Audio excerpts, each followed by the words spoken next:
The Jake Asman Show will begin shortly. Thanks to all these great Patreon members who help support the show. Get your super chats ready. Jake will be here in just a moment.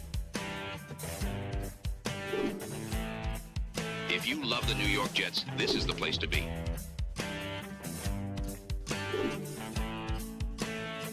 And now, the Jake Asman Show. Today, we're talking about the latest report on what the Jets might be thinking in regards to their wide receiver room. That and much more is what we're breaking down. Dylan Tereman joins me. It is the Jake Asman Show. Let's hit it and get it started. Wish it could have been a Jet, Fernando. Let's see what happens. What's your message to the Jet fans in New York? Jets, Jets. A new chapter for the Jets has started. Aaron Glenn and Darren Muji are tasked with shaping the future of this franchise. Will they be the ones to finally get it right? We will be here for every step of the journey on the Jake Asman Show, breaking down all the storylines, every game, and everything in between. Please subscribe and hit the like button below. Super chats, baby. Cut the line. The Jake Asman Show starts right now. Here we go, Jet fans. Welcome in, everybody. It is indeed the Jake Asman Show, now presented by PrizePicks. Play $5 and get $50 instantly in lineups. Just use the code HMA and be a part of our PrizePicks family. With that, let's talk some New York Jets. I do want to share this. Tomorrow, I am filling in for Michael Kay on ESPN New York from 1 to 3 Eastern. So our first show of the day will start tomorrow morning at 9 a.m. Eastern. I will do radio from 1 to 3, and then I will be live for our second show on YouTube at 4:30 Eastern. So doing 3 shows tomorrow, 2 on YouTube, 1 on radio. If you want to watch the Michael Kay Show on the YouTube channel for ESPN New York, just search ESPN New York, and you can check it out there. With that, let's say hello right now to our guy, Dylan Tereman, host of the Dylan Tereman Experience. DT, it's very odd looking at absolutely nothing behind you right now. What is going on? Yeah, this is crazy, right? In the middle of a move. I am not in a bunker, but I will blink twice if I am in trouble. In the middle of a move, I signed the papers tomorrow. I'm excited to move into a new place. But yeah, I had to take everything down. I still have to patch up some of the small nail holes and everything so I get my security deposit back. But yeah, it's a little bland. And then I wore gray on top of it. So like everything right now looks gray. I didn't even turn the light on. So if this show runs long, and I think it will because we have one of the most ridiculous Asmaniac matchups coming up, I'm going to have to turn the light on so we're not in the dark at the end of this one.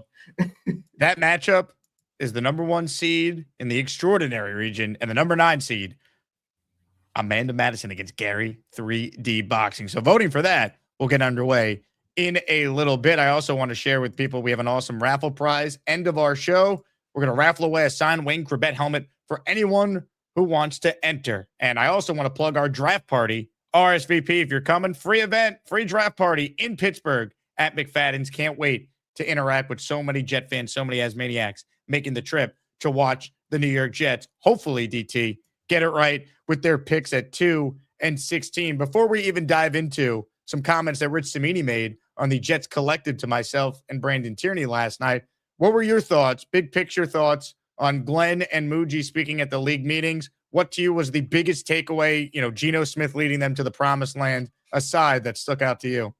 Yeah, it's unfortunate that there was so many other good quotes and things to take out of it. And of course, everybody has to run with that one because it is the most headline generating one. It is the one that makes you stop dead in your tracks when you're listening to the stream of the post or the presser. And you're like, wow, did you really have to say that? And I understand he kind of like threw it into the middle of his sentence, but it is going to catch the most headlines. To me, I like the way that he talked about the versatility, both on the edge rusher position and at the safety position. He was asked specifically about Arvell Reese, but he just brought up a player like Danielle Hunter, who's currently in the league. And then he brought up Minkah Fitzpatrick and talked about him and his versatility. So I did like the nitty gritty questions that he answered from a football like traits perspective and a scouting perspective, because that's where his background comes from, right? He was a scout before he was a coach, and you can kind of see that oozing out of him, and he likes getting into this process and going on the road. And then my other takeaway, which I thought was funny, and I'm surprised, like I haven't heard anybody talk about this, but when he joked about him and Muji, like, and their feet like touching on the plane. And then they kind of like got into a little back and forth about like, don't touch my foot like that. So it's kind of the human moments of it where they're like tapping out of football, talking about life and their wives and children, and that little human moment of it that I thought was cool too, because we haven't heard that side of Aaron Glenn before.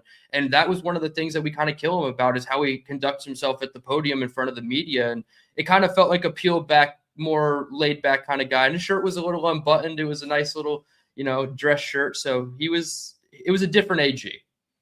It was a different AG, but tough to change who you are. And I just think AG at the end of the day is a very confident guy. And he just takes it a little too far with some of the things he said. It goes back to last year with everything he said leading up to the start of the year, everything he said about Fields. I just find it ironic that at these same league meetings a year ago, he said he wants the Jets to move in silence. And everything since, there's been no silence. The Jets aren't just bad, but they're bad. And there's like all this drama, which gets them in the headlines. And for better or worse, this is who he is. If he wins, no one's going to care. But he didn't win in year one, which is why him saying what he said about Geno Smith, who's coming off the season he just had with the Raiders, is why people are going to laugh at the Jets. Yeah, 100%. And he is certainly the person who's going to take all the arrows for the team. So maybe in a sense, the team is moving in silence because of how loud Aaron Glenn is, like, simultaneously to the team moving in silence. But with that quote specifically about the promised land, and I don't want to like get too far ahead of myself with this, but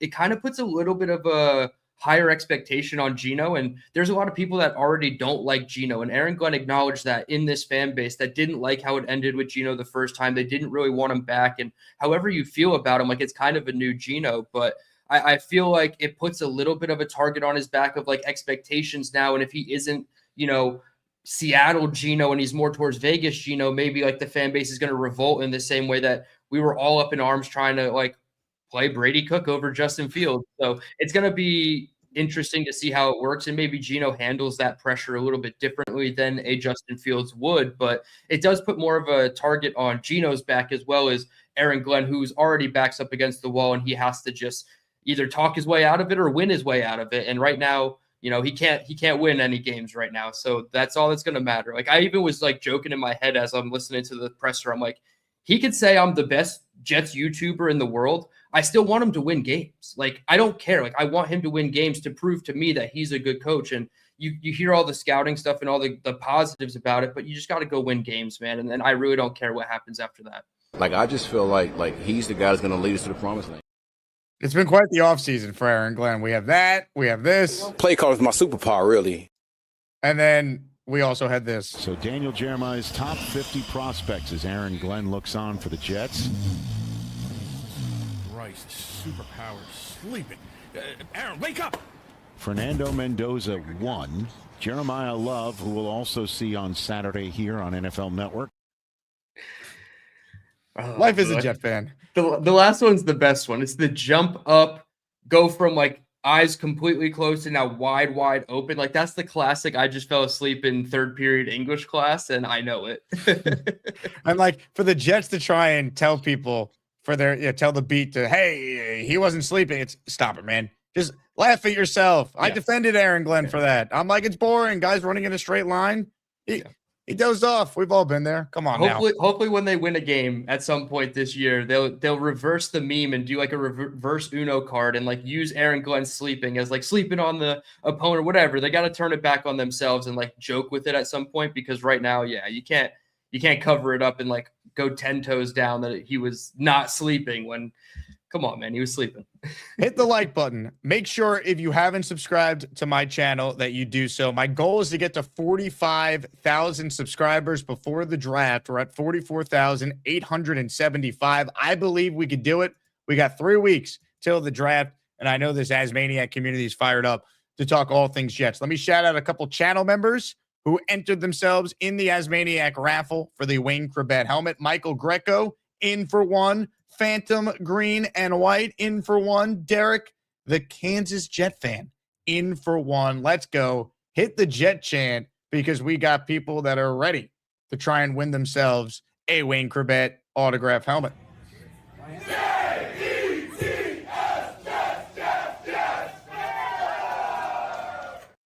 Say thank you if you got a membership from either Phantom or Derek, the Kansas Jet fan. Shout out to Maurice, who's been a channel member for 29 months. He says, Jake, just wanted to let you know that I'm still here for you at least.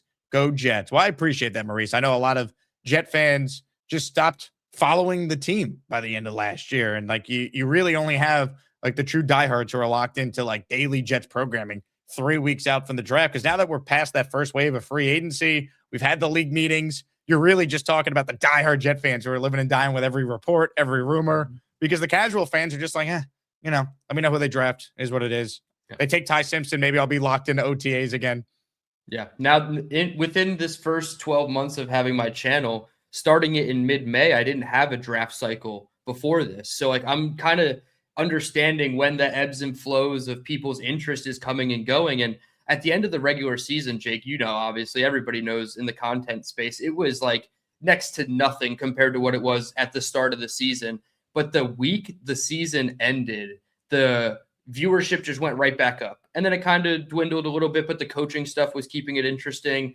And then we had another big spike now because the draft is coming back up and the combine and everything. So we're riding a nice little combine wave. And once that draft comes around, I'm excited just like you. Hopefully I hit the 2,000 mark and it'll be soaring because that's when Jets fans have the best time and have that most opportunity to be opportunistic and optimistic, so I'm excited for the draft. Can't wait. All right. Nick Shine with a super chat in the raffle for 2 says the attempt to talk Jets is appreciated, but cut out the cute stuff.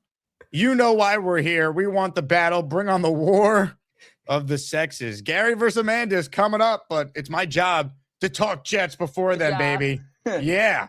And we will continue to do so. Man with a Rake in the raffle 4-1. Appreciate you, Man with a Rake. We got you down for the Wayne Corbett helmet. Also, Saturday, 12:15 Eastern, doing a show with Nick Faria this week. And that's when the weekly raffle will be for the Revis football, Garrett Wilson football, and Joe Klecko jersey. Each of those items, of course, signed by the Jet that I mentioned. So if you want a chance to win the Corbett helmet or any of our weekly prizes, make sure you enter during the show. DT yesterday on the brand new Jets Collective, which everyone should go subscribe to on YouTube. I had a conversation with Brandon Tierney and ESPN's Rich Cimini, who was at the owners' meetings this past week, about the Jets wide receiver room. And I want you to weigh in on some interesting notes from Cimini here, talking about what he has heard about what the Jets' intentions are coming up with this draft. I took note of, and I just hope that this is posturing and this is not, the Jets making the same mistake they made a year ago.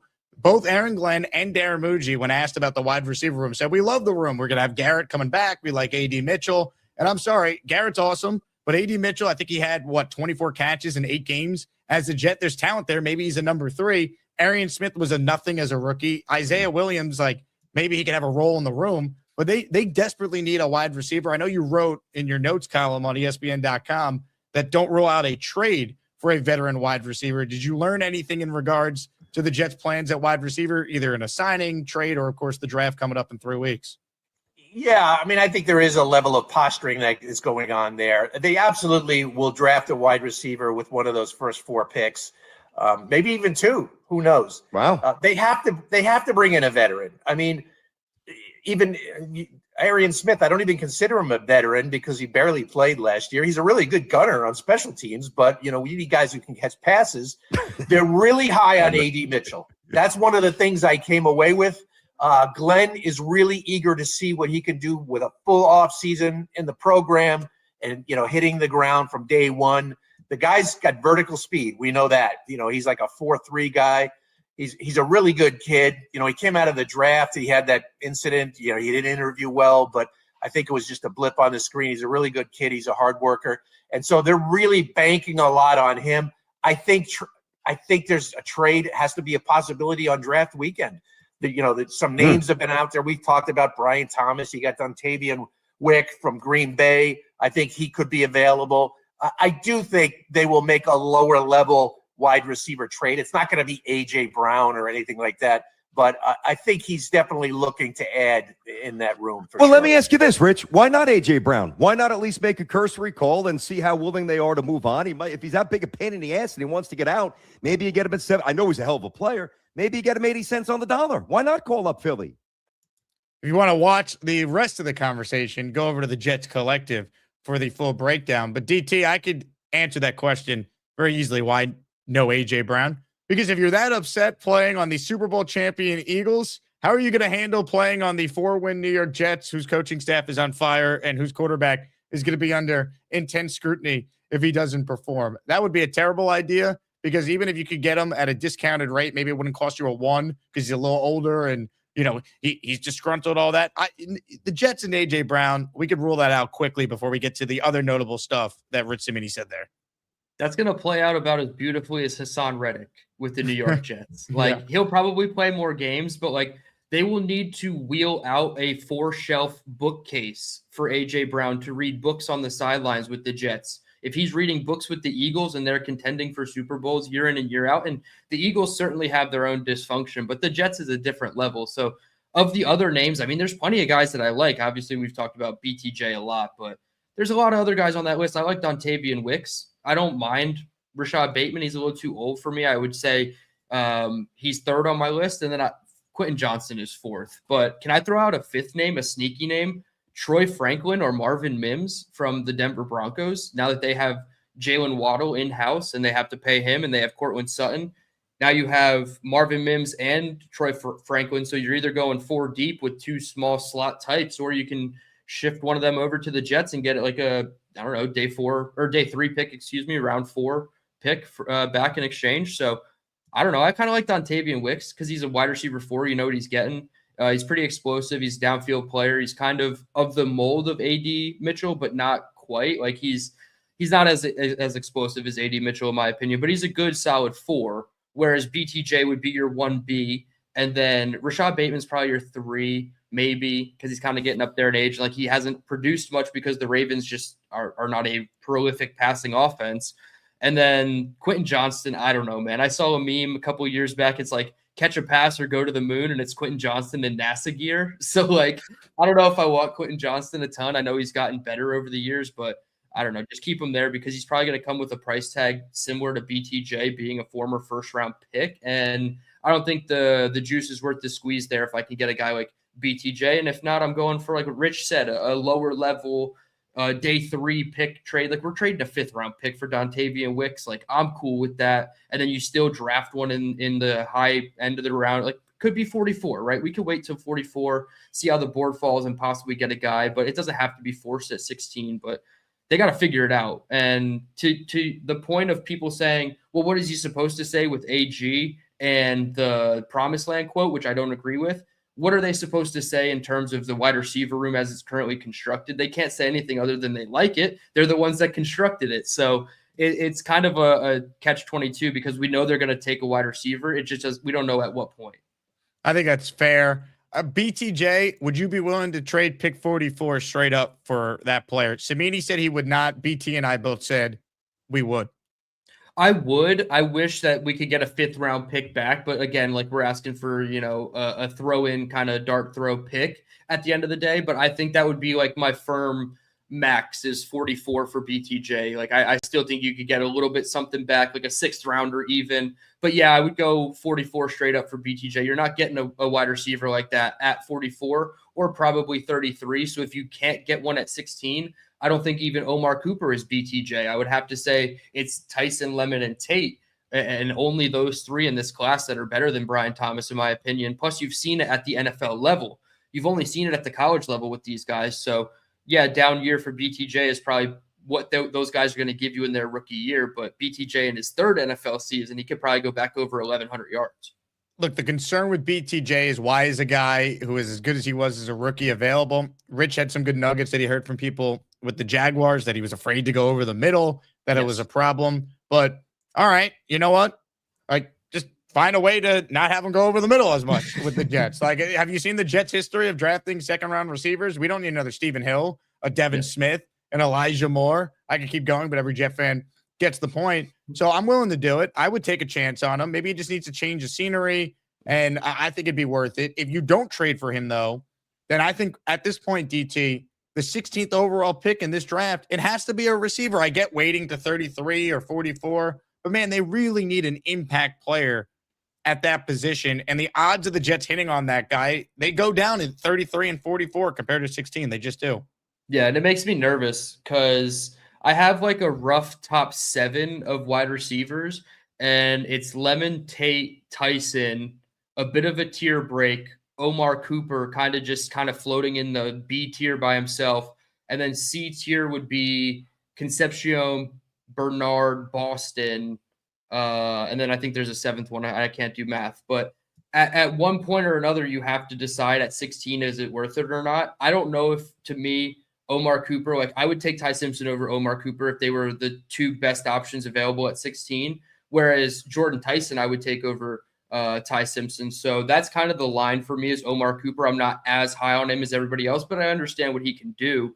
So yeah, at that point, if it's wide receiver 4 or Vanga or Ty Simpson or something else, I'm probably leaning something else and then circling back at 33 or 44 to get a Jeremy Bernard or a Casey Concepcion, because to me, they're not that much farther down from Omar Cooper. So that's kind of how I see it. But those 3 of my own at the top, they're like A tier. And if they're there, you have to take them no matter what. I completely agree. Even Jordan Tyson with the injury stuff. All right, now let's throw out this scenario. If the New York Jets go out there and they realize, man, the guy we want will not make it to 16. What are you willing to trade to potentially move in the 7 to 10 range, get in front of Miami at 11? They could definitely go receiver. Get in front of the Dolphins to try and get the guy they covet for Geno Smith to lead us to the promised land with. We're trading up for a wide receiver in this situation. So you're probably trading up some of the more premium assets, unless you're coming up for a quarterback. I would trade whatever it takes to get to 7. And I know you guys floated around Washington trading up to 2. They just don't have enough assets. They don't have a 2. They don't have a 4. They have 3 picks in the first 5 rounds. It's a 1, a 3, and a 5. You trade back 16 and 44 on the Rich Hill trade chart. It counts for, I believe, almost exactly, if not a 20 to 30 point overpay for the 7th overall pick. So go all the way up to 7 if you need to. I don't know if Kansas City or Cincinnati are going to be targeting the same positions of need that you are, but I certainly know that Los Angeles can with the Rams at 13. They're probably eyeing a wide receiver. So I would go all the way up to 7. 6 is where I think the first wide receiver comes off the board at Carnell Tate. So then you have your choice of Lemon or Tyson if that's what you prefer, or maybe there's a curveball that happens and you have to trade up to get the 3rd guy, and then you're kind of scrambling to get Lemon or Tyson as that 3rd guy. I have a hot take, and I know I just said I'm lower on Cooper, but I think there's a way or like a path where he's the 2nd wide receiver off the board, just because Tyson with the medicals and Lemon, people are kind of wishy-washy on. I don't know, his eyes at the press conference. I don't know. It kind of stirred people the wrong way. So I think Omar Cooper could be the 2nd wide receiver. And in the Jets' best case scenario, it's 6 to Cleveland for Carnell. All the way to 13, there's a jump to Omar Cooper at 13 to the Rams. And then Baltimore takes Lemon or Tyson, and then you have the other one at 16. That's the best case scenario. And I don't see a scenario where you're getting one of those top 4 guys sitting put at 16. I think that's an interesting take. I don't think that's crazy either. No. My big thing is if they don't want to move up because they're like, we have too many needs, and they get to the spot at 16 where let's say it's Jordan Tyson who's there and Kenyon Sadiq is their next highest graded pass catcher. Who are they going with in that scenario? Would they take Sadiq, who's a big wide receiver in this offense, and he'd play, he wouldn't play, a traditional tight end role. He'd be more of like a big slot, and Mason Taylor and, 2 tight end sets would be the inline guy? Or would they just say, man, we know there's some concerns with Tyson, but we think that he's just too good to pass up? I wonder what they would do if that's the scenario that plays itself out. I would be not surprised, but a little bit, I guess it would be surprised if Sadiq was that high on their board, just because I don't know how much Frank Reich is going to run 12 personnel. And you kind of laid it out. You would have to run a pseudo 11 personnel with 2 tight ends. And he's kind of just a Kyle Pitts where it's a tight end in name, but he really just plays wide receiver.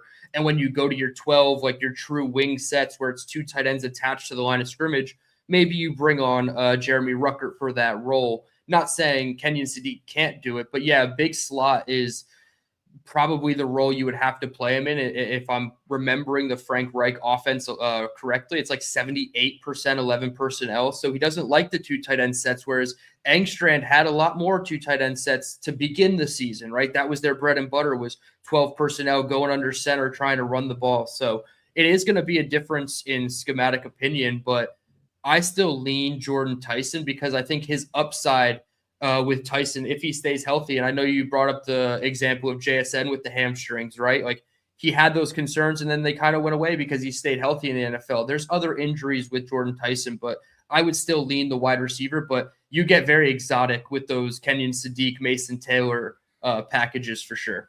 Comments, questions, super chats, cut the line, end of the show. We got quite the giveaway. A Wayne Krebet signed helmet is the prize. Let me give some shout outs to people who are now in the raffle. The Doc in the house. Doc Jetfan is gifted 5 channel memberships. Let's go. I hug him every day.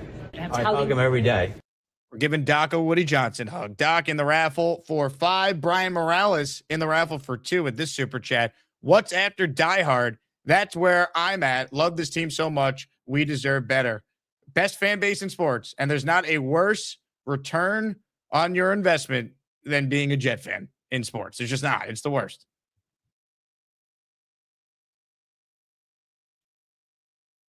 Of course I'm muted, but Buffalo, right? The hockey team, they're making the playoffs. So here we are, standing Sabres. alone. Top of the mountain, top of the ship mountain. Here we are. Unreal. The Lump Man in the house. He's in the raffle for Good 2. job.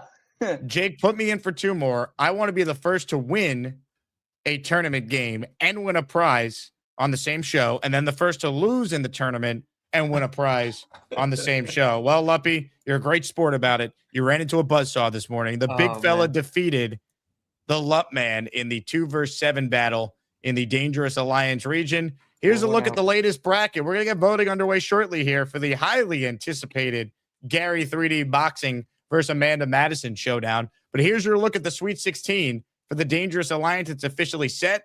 Australian Jet Fan will take on the big fella. Leany will take on Papa Jet. Here's your look at the Sweet 16, which has already been set in the inside-outside region. You got Kyle Clifton and Peter Castro, the Lane Train, and Chef Kevin. So, look, things are starting to come together. Here's your look at the entire bracket. Right-hand side is where we're picking things up in just a bit. Gary and Amanda will get through the extraordinary region, finalize the grown-ass man region, and then we're on to the Sweet 16 in all these coveted matchups. Dylan, how's your bracket so far? I have not checked in a while, to be completely honest. I was going to ask you, have we heard from Lane, or is he just kind of cruising through this thing high and by with no appearances, no calls? Lane made a great appearance yesterday with Chef Kevin. Okay, so that's huge. And he's going up against Chef Kevin. Yes. So now, okay, Lane came in right at the right time. Lane is a very calculated individual. I think people mistake that with him. Like, he's very calculated, so I wouldn't be surprised. There's people that wait in the wings of this show, and they know the right time to come on. Didn't I call JJ and his appearance? I'm pretty sure I called that. I said he was going to come out and make a call on his day, and I believe he did. So, yeah, this community is one of one. Unbelievable. And now let's get you set for a matchup that many are highly anticipating. Ladies and gentlemen, the 1 seed in the extraordinary region, Gary 3D Boxing. Love him or hate him, you watch. The 9 seed, Amanda Madison, who's been calling in a ton and has been rallying the Asmaniac community to give her votes. We played Amanda's campaign video on our show yesterday, and now I have a video that was submitted on behalf of the Gary 3D Boxing campaign. But it's not just a video. It's a wrap. We will play this. One last video from Amanda, and then voting will get underway. Yeah. That's Maniac Madness on deck. 3D Boxing in the building. You can't stand these hoes. Bah! Bah! Bah!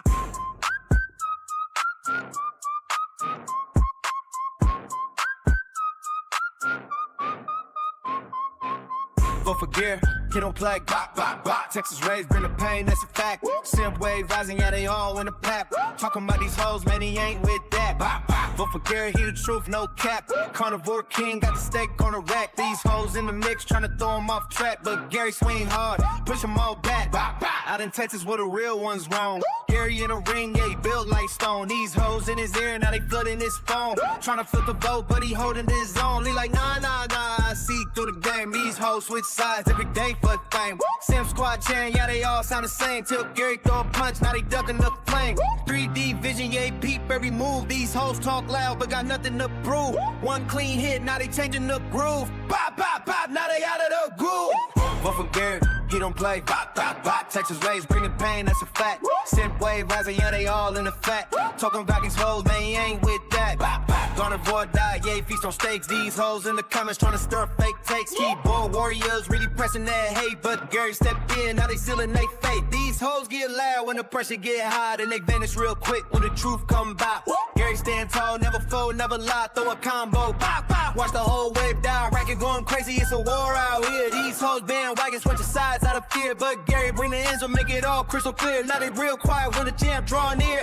These hoes talk big when it's safe online. These hoes go ghost when it's fight time. Gary in the ring like y'all out of line. Bop, bop, bop. In the storyline. Bop, bop, bop. Vote for Gary, he don't play. Bop, bop, bop. Texas rays bringing pain, that's a fact. Simp wave rising, yeah, they all in a pack. Talking about this hoes, man, he ain't blick back. Bop, bop. Asmaniac madness, yeah, the crowd gon' roar. These hoes real quiet, ain't trumping no more. Gary knocking down to the floor. Bop, bop, bop. Vote for Gary, he the champ for sure. 3D boxing is strong. These hoes tried it, but they got it wrong. Bop, bop, bop, bop, bop, bop, bop, bop.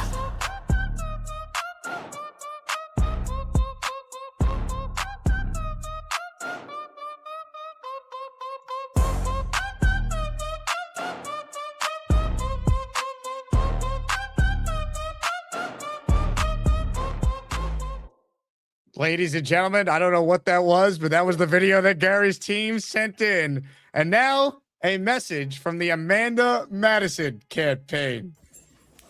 Purple belt wife. She cooks.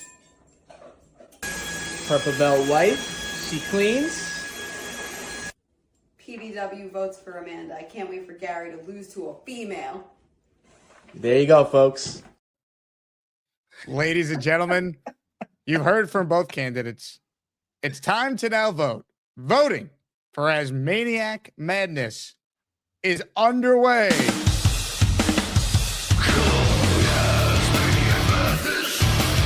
Who's gonna be the best of the bunch? Asmaniac Madness. You get to pick the ones that make the show rock. Oh, yeah. DT, who you got? I'm not saying anything yet. I'm waiting to see how the vote plays out. I will cast my vote right at the very end of the show. Wow. I will hop over and I will see. But this is going to be exciting, dude. I know we had an overtime matchup already. This could be another one, though. This could be another one. I can't wait. We will see how it plays out. We will hear from potentially both of the people in the matchup for those of you who are waiting to cast their vote. Let me shout out Amanda Madison, though, because she did gift 5 channel memberships, perhaps trying to buy some last-second votes. She's in the raffle for 5. And here we go.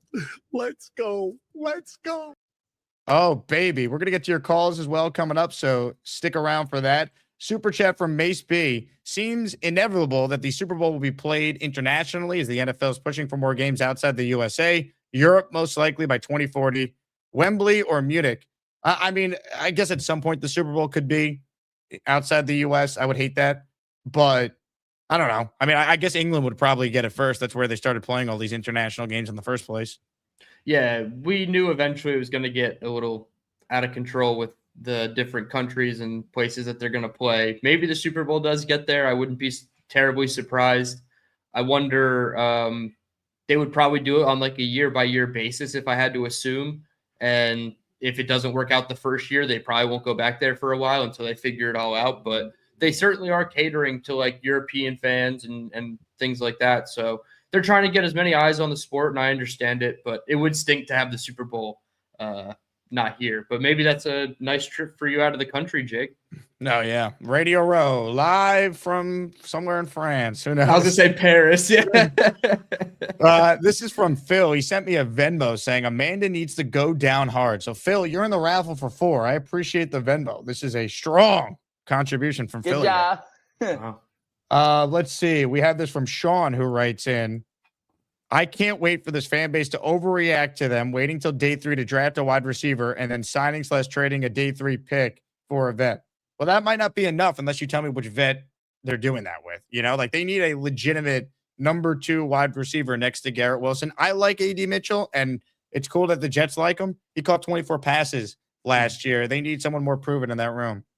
Yeah, I think so. Hypothetically playing this out, it's Garrett, AD. Our first pick in the day 3 is 103rd. Let's just say it's Ted Hurst, right, at wide receiver. And then you sign or trade a day 3 pick for a veteran, Dontavian Wicks for a 5th round pick. Like, that's not a very inspiring wide receiver room, in my opinion, of those 4 top guys. So it's okay. It's nice. It's fine, but it's not, as good as it can be. And I think you have to, overhaul that position a little bit more. And they can be high on A.D. Mitchell internally, but I still think they understand that Isaiah Williams, being their primary return guy, should not be on the field in 11 personnel as much as he is penciled to be right now.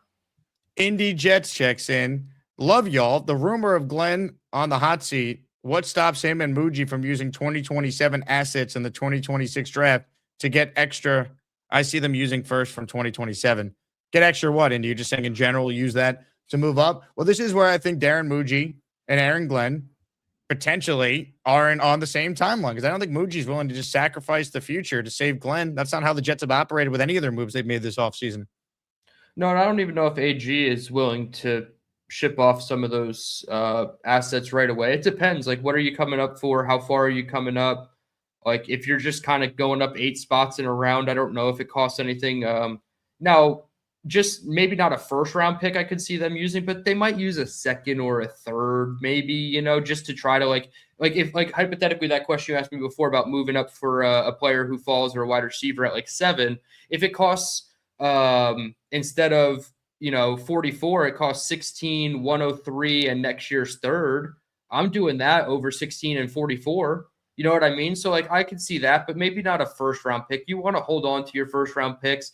And right now, we don't know where any of those picks are going to slot. The Jets could be the worst. The Colts are not really looking great. They could be on shaky ground and be less than, bottom half of the league and be a top 12 pick. And the Packers are probably going to be fine, and the Cowboys are probably going to be fine, but you never know. They could, slump, or their quarterback gets hurt and everything gets turned on its head. So I would hold all those picks and just, like, who knows? You come away with 3 top 20 picks and your natural pick is like 6, and the Cowboys are 12 again, and the Packers are 20 again, just like the Cowboys have it this year.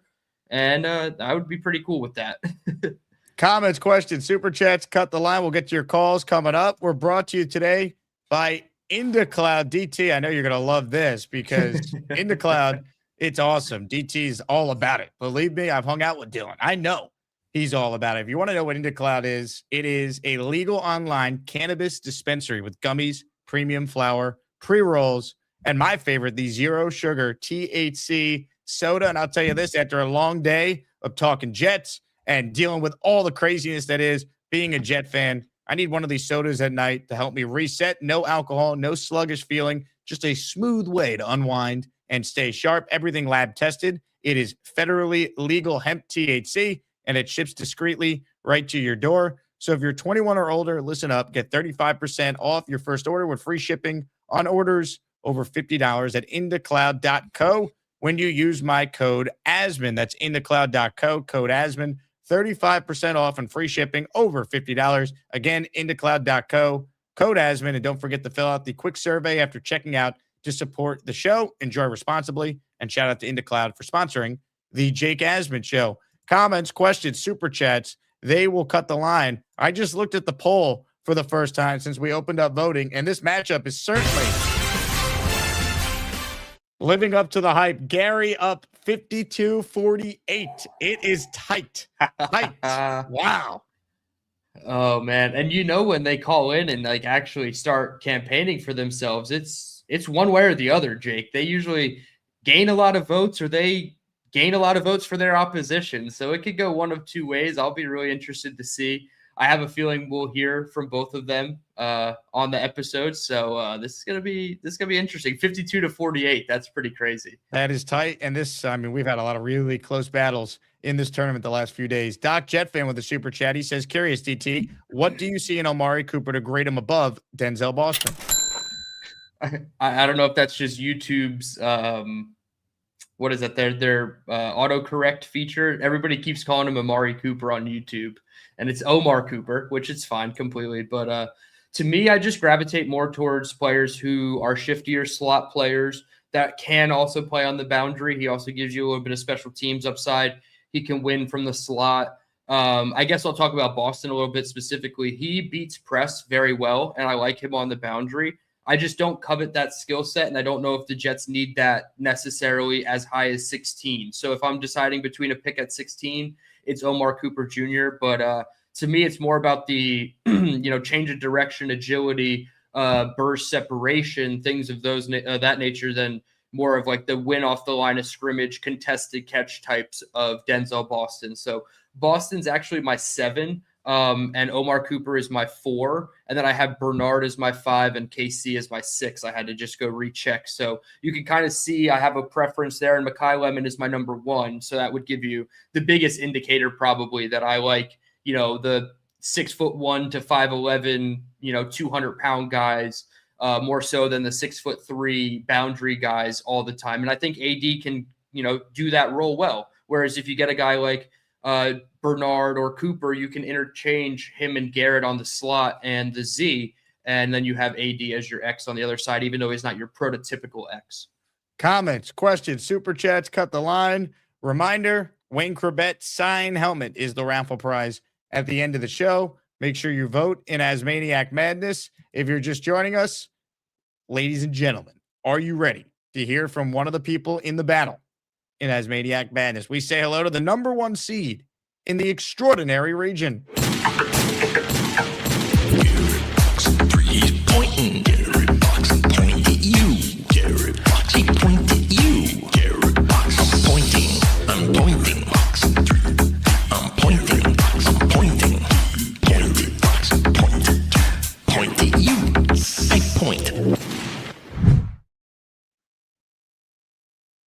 And Mr. Extraordinary forgot to unmute his mic.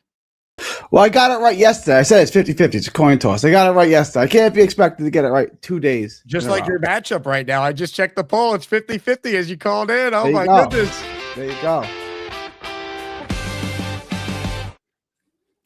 I want to give a shout out to y'all in the chat, the listeners. Y'all do the right thing. Y'all know who the better caller is. Like, it's no disrespect, but you guys know who bring the entertainment, right? Yesterday, I'm not even on a call. I'm not in the chat, and I got 10 people talking about me in the chat. Y'all know who brings the entertainment. Amanda's a fine caller. It's no disrespect at all. She's a fine caller, but no one in the sound of my voice, no one on earth thinks her calls are more entertaining or better than mine. So everyone, I have full faith that the people will do the right thing. The case against me is I don't have a vagina. That's the case against me. There's nothing I can do about that. I'm going to vote for a female. Okay. So you think that's simp behavior? You think that anyone voting against or anyone voting for Amanda is simply just doing it because I don't think anything. I'm just documenting. That's what PBW said. That's what Laney said. That's what multiple people. That's what Genergy said. So it's not what I think. What I think is irrelevant. It's what is evidently true, right? And Amanda said too. Amanda said, "Vote for me. I have a vagina." Right? Like that was basically her campaign. I mean, it is what it is. Was that her campaign? More or less. I'm improvising a little bit. I'm ad-libbing a little bit, more or less. Yeah, I'm ad-libbing a little bit, but that was basically what it was. It was vote for me. I'm a woman. All right. I mean, we'll see if that works. What if it's just a vote against you? Like more so, sure. Like at the establishment, I'm just going to vote against you, Gary. Sure, that's possible. Like, do you know what a cuttlefish is, Jake? Do you know what a cuttlefish is? Do I know what a cuddle? I don't. Is this a trick question? No, it's not a trick question at all. They're called cuttlefish, and the weak male cuttlefishes will actually pretend to be women they'll pretend to be female to get close to the female cuttlefish. You can look it up. They're mainly around Australia, right? They call it cuttlefish. You spell it just like that, cuttlefish with T's, I think, Cuttle fish. And the female, the weaker male cuttlefish will pretend to be females to get closer to the female cuttlefish. And that's what we have here. Like, okay, like if weak men don't want to vote for me, that's a good thing. I can't. That's what it is. Like weak men have always ruined everything. Society is ruined because of weak men. But how do you explain some of the other results in the tournament where more entertaining callers have gone down to just people in general? It's what it is, Jake. Right? Like it wasn't like last year when it was me and Bonesy or Bonesy and King. It's not like there's two great callers that bring entertainment and different. You're either voting for me or you're voting for someone because they're a female, which is her campaign. I'm not making this up. That's what they campaigned on. PBW just ran a video. Vote for her so Gary loses to a woman. Not a better caller, not an entertaining caller, not a better Jets fan, a woman. That's what it is. I'm not making this up. That's the campaign. We'll see if it works. I don't think it'll pay off. I think the listeners are better than that. But what up, DT? What up, bro? You brought up science with your cuttlefish analogy. I want to stick on that science topic real quick. There's some current events. You asked me about the moon. There's some current events today, and I think it's very fitting that it's Gary Day on the show, and there's some people out there taking images and pictures, and I don't know what to think. I might need you to tell me what to think on this one, Gary. I've had a hell of a day. I had court this morning, and then I haven't looked at the pictures. I know what you're referring to. Obviously, I don't live on the moon. I know what you're talking about. I'm not against people going to the moon. I just don't think anyone's been there. If someone can get there, God bless. That's great. I'm not saying, I'm against people going to the moon. No, I just think, and it's evident. I always post in Nick's Discord the ridiculous videos. Like, if anyone believes that that's true, you're not being an adult. You're being a fanboy. You want to have gone to the moon. Like, there's no way that's real. Like, it's utterly. And like, how did it get back off the moon? Like, we all saw it blast off to go to the moon, and then to come back, it just fluttered up and then went down. Bluetooth, that doesn't even make any sense. Hey, real quick, PBM's wife Chelsea is in the chat, PBW, and she says, Gary, I didn't vote for Amanda because she's a female. I said I can't wait for you to lose to a female. To a female, right? Not to a better caller, not to a better Jets fan, not to a more entertaining caller, to a female. That's the vote right there. That's what you're saying. If I think like Leany, I voted for Leany in the first round against Beast because I think Leany's a better caller. I think Leany's a better Jets fan, so I voted for Leany. I didn't vote for Beast because Beast has a Y chromosome. I think. Yeah, but who's the more entertaining caller? Leany, who called twice all year. Beast. That's a different question. Those are two questions. But you just said you're the more entertaining caller over Amanda.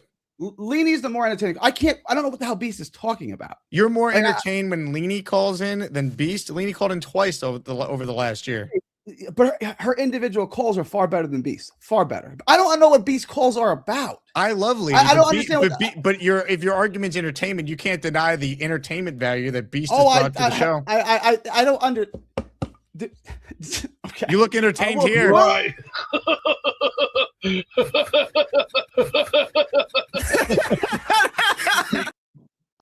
Fair point. That's going to be your best piece of evidence, Jacob. Like, I would take that to court and make that my case if I were you. Look, that's a good piece of evidence. All right, maybe am I more entertained? All right, but Leany's a better Jet fan. You know, there's a scale. It's not like just who landed the best punch in the round. There's lots of things we're going to grade this on. Hey, we got to hear about Leany's diverticulitis. I don't know. That was pretty. That was an explosive call. And yeah, and Beast. Beast is just insulting to everybody. Like, I mean, it's what it is. Like, who's a better Jets fan? I don't even think that's a question. I will say there is some irony, though. Did you say that Beast is just insulting to everyone? Would you believe women shouldn't have the right to vote? But I don't think men should have the right to vote either. So it's like, what? You know what I'm saying? Like, I don't think anyone has a right to vote. I think it's a privilege that is earned. I don't think it's a right. Like, that's. I don't think men have the right to vote either. But that's not the soundbite that you're looking for. Like I said, let's say there's a drunk, drug-addicted, unemployed 18-year-old who knows nothing with a low IQ who can't pass the civics test. How is the country better by letting him vote?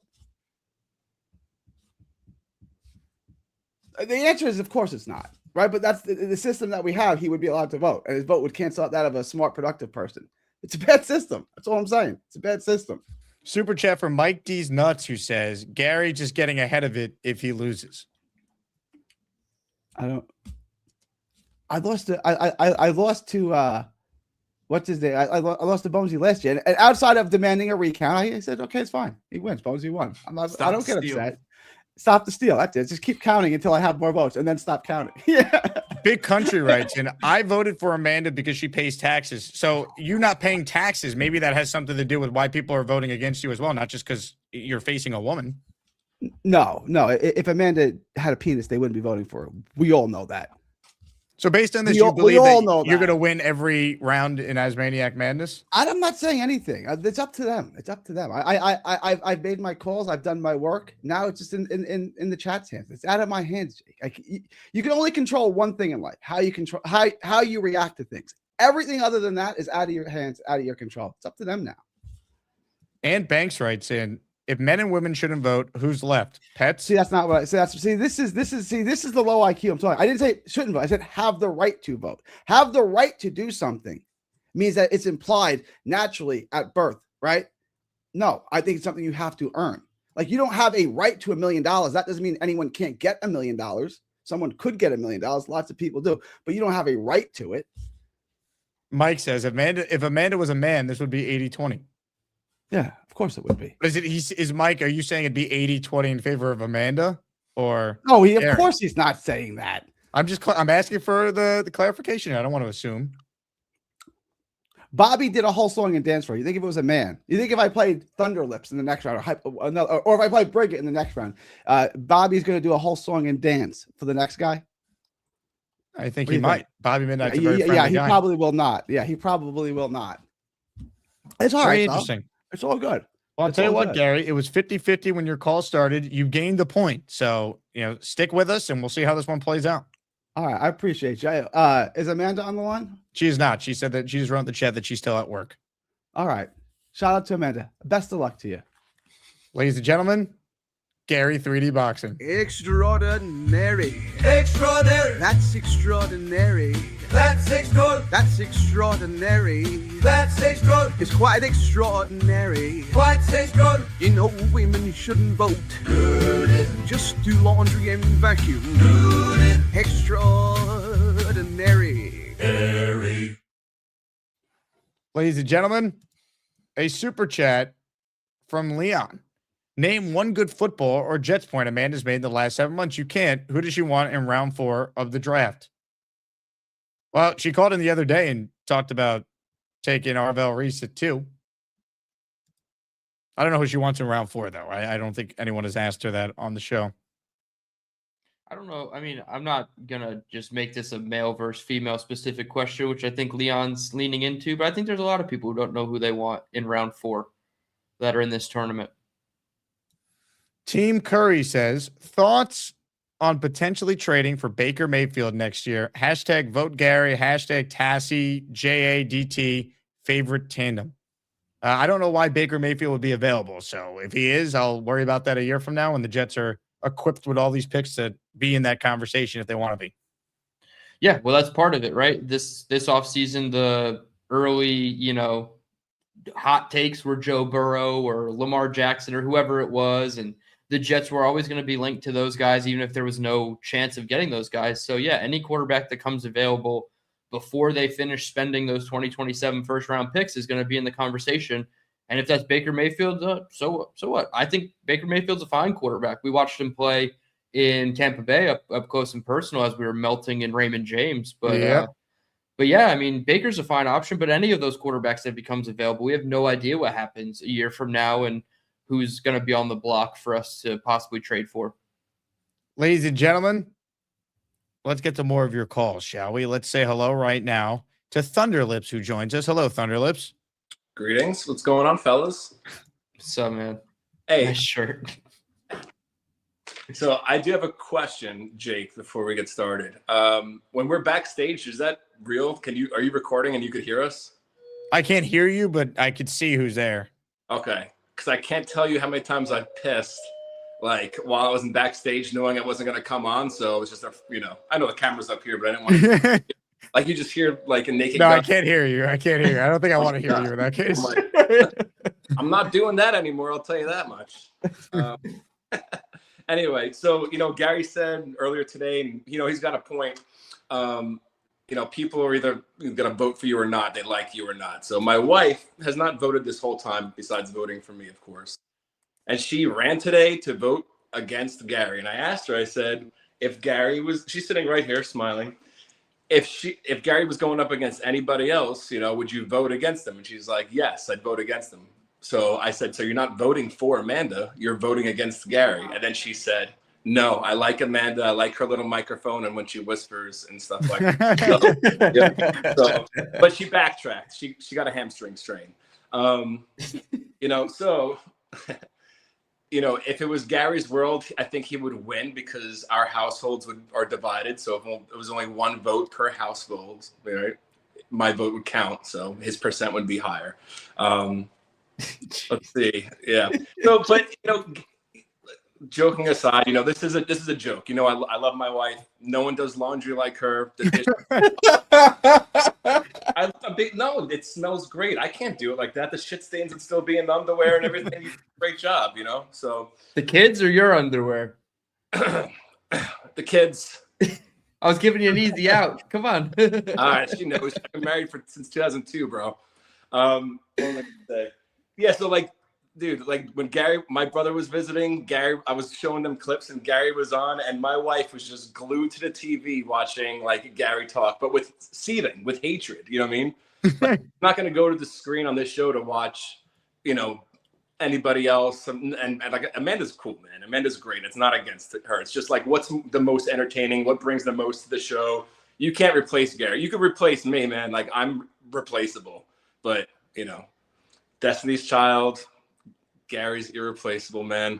So, but and I got in with him a couple of times, heated shit because he doesn't let you speak when you argue. He tells you to define things, but it gives us a chance to look up definitions, right? We actually go and be like, what is the definition of a medication? I thought I knew what it was, and it looks like I'm right, but it's very simple. I don't need a thesaurus. No. He's cool, dude. He's a cool dude. He loves his family, you know what I mean? And he's very entertaining, and he's an OG. So I just wanted to call in and say, no, man. And Carrie, what's for dinner? Oh, shit. Time to get it live on stream. You're the man. Asmaniac Madness is underway. Make sure you vote to make your voice heard. Household divided. This is Thunderlips and Thunderlips on opposite ends in the vote. It's 52-48. Gary right now leading. We still got a lot of show left. So make sure you get your votes in. Let's go from Thunderlips to a man who is the #1 overall seed in this year's tournament.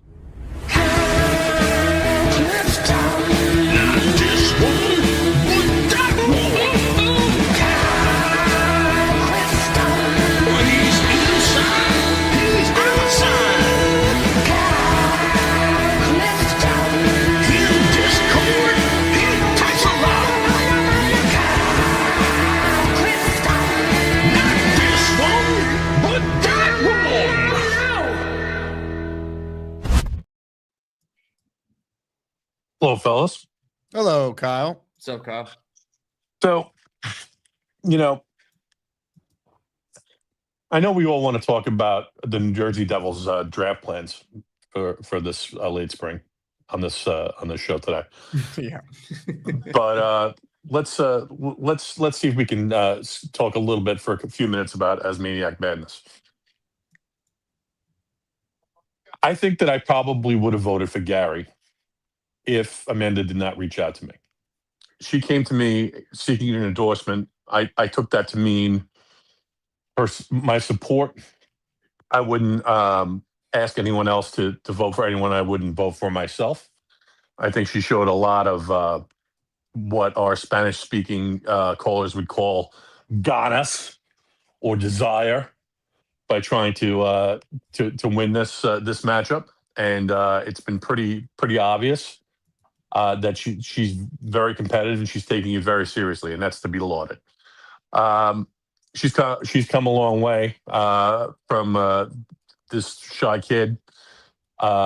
she's got a lot of endearing quirkiness with the microphone, and she's a pretty good caller. There is no more entertaining caller than Gary.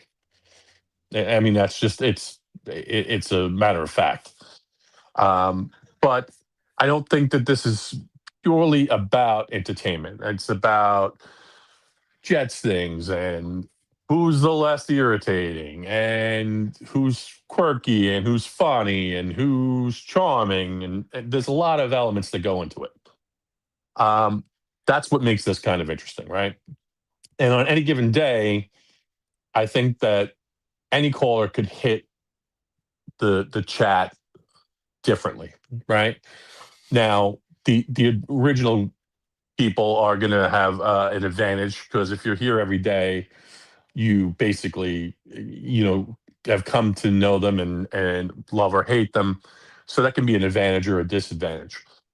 But I think that this is really going to be less of a referendum on penis versus vagina. Like, I don't think you would see Gary with a campaign poster that just said cock on it, right? But it's around here, Clifton, I'm sorry to cut you off. Around here, you will see a lot of merch that just says cock on it. I know you're in SC country. I'm quite aware. But there's a lot of subtlety, and it's not just always simping or whatever. I was kind of touched and flattered that Amanda would reach out and ask her an endorsement. And I'm like, I didn't quite understand why at the time. I'm like, I'm no kingmaker, but it's just a matter of the fact that she's willing to go the extra mile and kind of put herself out there. It has been endearing. So, like most matchups, I'm going to wait until the end to vote. Since I promised Amanda my support, she will ultimately get my vote.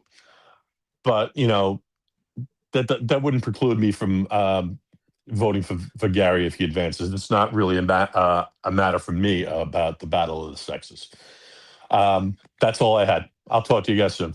Ladies and gentlemen, Kyle Clifton. Asmaniac Madness is underway. Make sure you vote to make your voice heard. The one thing I find funny is I don't know why she'd ask for my endorsement because you're the #1 overall seed of the tournament, yeah. Kyle. You're considered to be one of the best callers. Everyone likes Kyle Clifton. He's universally loved. He's smart, funny, loves the Jets, in on all the inside Asmaniac jokes that we make. That's why, Kyle, your voice matters. Yeah, and I don't know how that call specifically might have affected his seeding in his next vote, but there were some people saying he might have lost points for backing Amanda here. So we have a bit of a feud, but it's nice to see a 1 seed coming out and supporting a 9 versus another 1 seed. Sometimes 1 seeds are like, yeah, we got to stick together. We got to advance ourselves to the final bracket. But I like this, the little Amanda Clifton Alliance, or ACA for short. That's hilarious. You want 1 seeds? Oh, I'll give you a 1 seed. You'll never get my chicken soup recipe. I'm not saying that Lowski takes steroids. Need some of it. Hey, Charles! Who is that lovely lady? Send it this way, Charles! Hey, guys. How are you?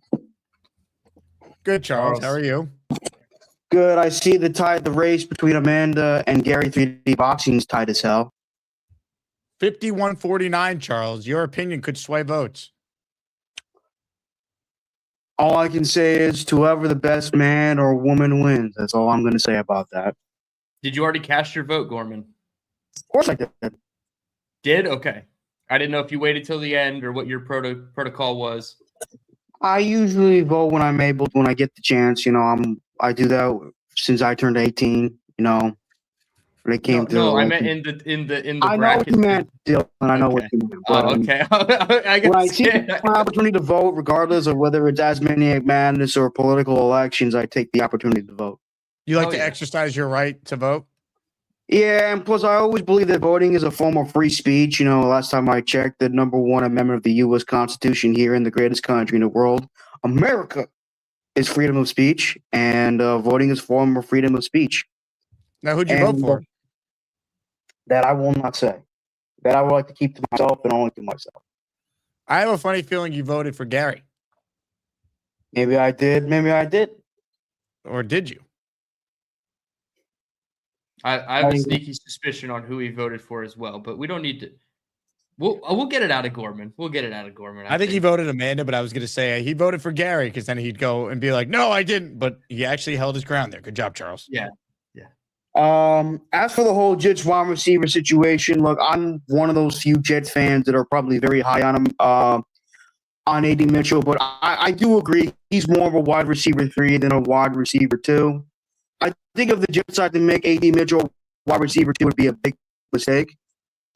The Jets either trade for a wide receiver or get another offensive weapon other than a wide receiver in this year's draft. I do like Kenyon to be. Oh, hold on. Your internet stinks, Charles, but because your voice is crackling. Before I drop you, can you stand up and show everyone that tank top? You're wearing the patent Charles Gorman inspired Jake Asman Show tank. Yeah.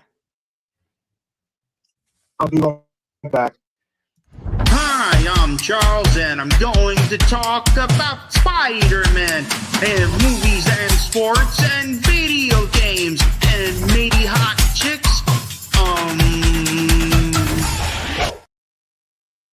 Charles, thank you. He hit the Superman pose too. He put his hands like only Gorman could. M123 says, not trying to talk Ty, but why not Miami at 30? I guess they could take him, but I think after they paid Malik Willis, they're not going to take a swing on a quarterback in the first round. They'll wait till next year if it doesn't work out with Malik. Yeah, I would agree with that too. They did have a private workout with Ty, but that doesn't necessarily mean anything really. They're just trying to cover their bases, due diligence. Maybe they do take him at 30, and it's just like the ultimate backup plan for Malik Willis. But those two guys in that brain trust, John Eric Sullivan, the GM, and Jeff Hafley, the head coach, they came directly from Green Bay. So they're not going to make those investments and then go get a player like Malik Willis, who was in Green Bay with them, just to turn around and be like, just kidding. Here's our fallback plan just in case. And the Dolphins need players who are going to start for them right away. In my opinion, their roster is kind of like the Jets. They can just take swings and it's probably going to work out for them. So I would say they go with a different position besides quarterback there. Super chats, cut the line. Jay Maggs, who's been a channel member for 31 months. What up, Jay? Jay's the man. He says, I think all signs point, I see what he did there, to Gary. Hit the Gary boxing bell. Right now, Dylan, 51-49. This is still anyone's game, man. I mean, we had overtime yesterday. This is a tight Asmaniac Madness battle. And I know a couple of minutes ago, our guy 3 Sibs in the chat said that there was over 450 votes within the first 25 minutes. So we're stacking them up. 485 votes as we sit here right now. Dino with a super chat. Amanda helps create jobs, offered to help Gorman find employment. I think everybody fits into this category, Dino. I know I personally have tried to help Charles Gorman acquire employment to no avail. Didn't work. But yeah, good. I'm glad Amanda's trying because somebody's got to help that guy get a job. Ladies and gentlemen, we go back to Charles Gorman, whose internet hopefully is working better. Can you hear me now? Is my voice crackling again? A little bit, yeah. It's puberty. Oh it's my fine. God. Excuse my language. But as I was saying, I can either see the Jets either drafting a wide receiver or getting either Kenyon Sadiq. I really like him a lot. You would take Sadiq at 16. You're comfortable with that? If he doesn't get taken by the Chiefs with the 9th overall pick, of course. Ooh. That would be spicy. So I would Providence like Kelty, was in the twilight of his career. So they could take Sadiq to replace him or succeed him, whatever the case may be. But I know my friend Oscar the Grouch Corner. All right, I can't listen to this. Fix your internet, Gorman. Get a job and also fix your damn internet. What do we got here? Georgie says, Big Cho is a chump. So is Amanda. Vote Gary. Now, Georgie, why do you have to be mean? All right. I will not stand for this. Big Cho is not a chump. And neither is Amanda. All right. I was waiting for the next part. Amanda, you're no, I'm just kidding. Come on. Be nice around here. If you want nice, I know what we need. We need to just take a chill pill, people are a little intense right now. So let's go to someone who is always nice. In fact, I don't think she has a mean bone in her body. Is this Mike D's nuts? No, it's Queen Lainey. The silver hair beauty. She loves the Jets. Lainey used one punch to take down the beast. Queen Lainey is the best. The Asmaniac home pass. It's Queen Lainey. Hello. Hello, Lainey. How are you? Good. How are you? I just called. I just wanted to see my intro. I really have nothing to say. I just Like a true love queen her. would. I just love her. I love the beginning of, is this Mike D's nuts? That was the first time when I was on a call and he called, and that's why I asked that. Mm-hmm. Oh God, that was funny. Actually, I just wanted to with Gary, what he was saying yesterday about me.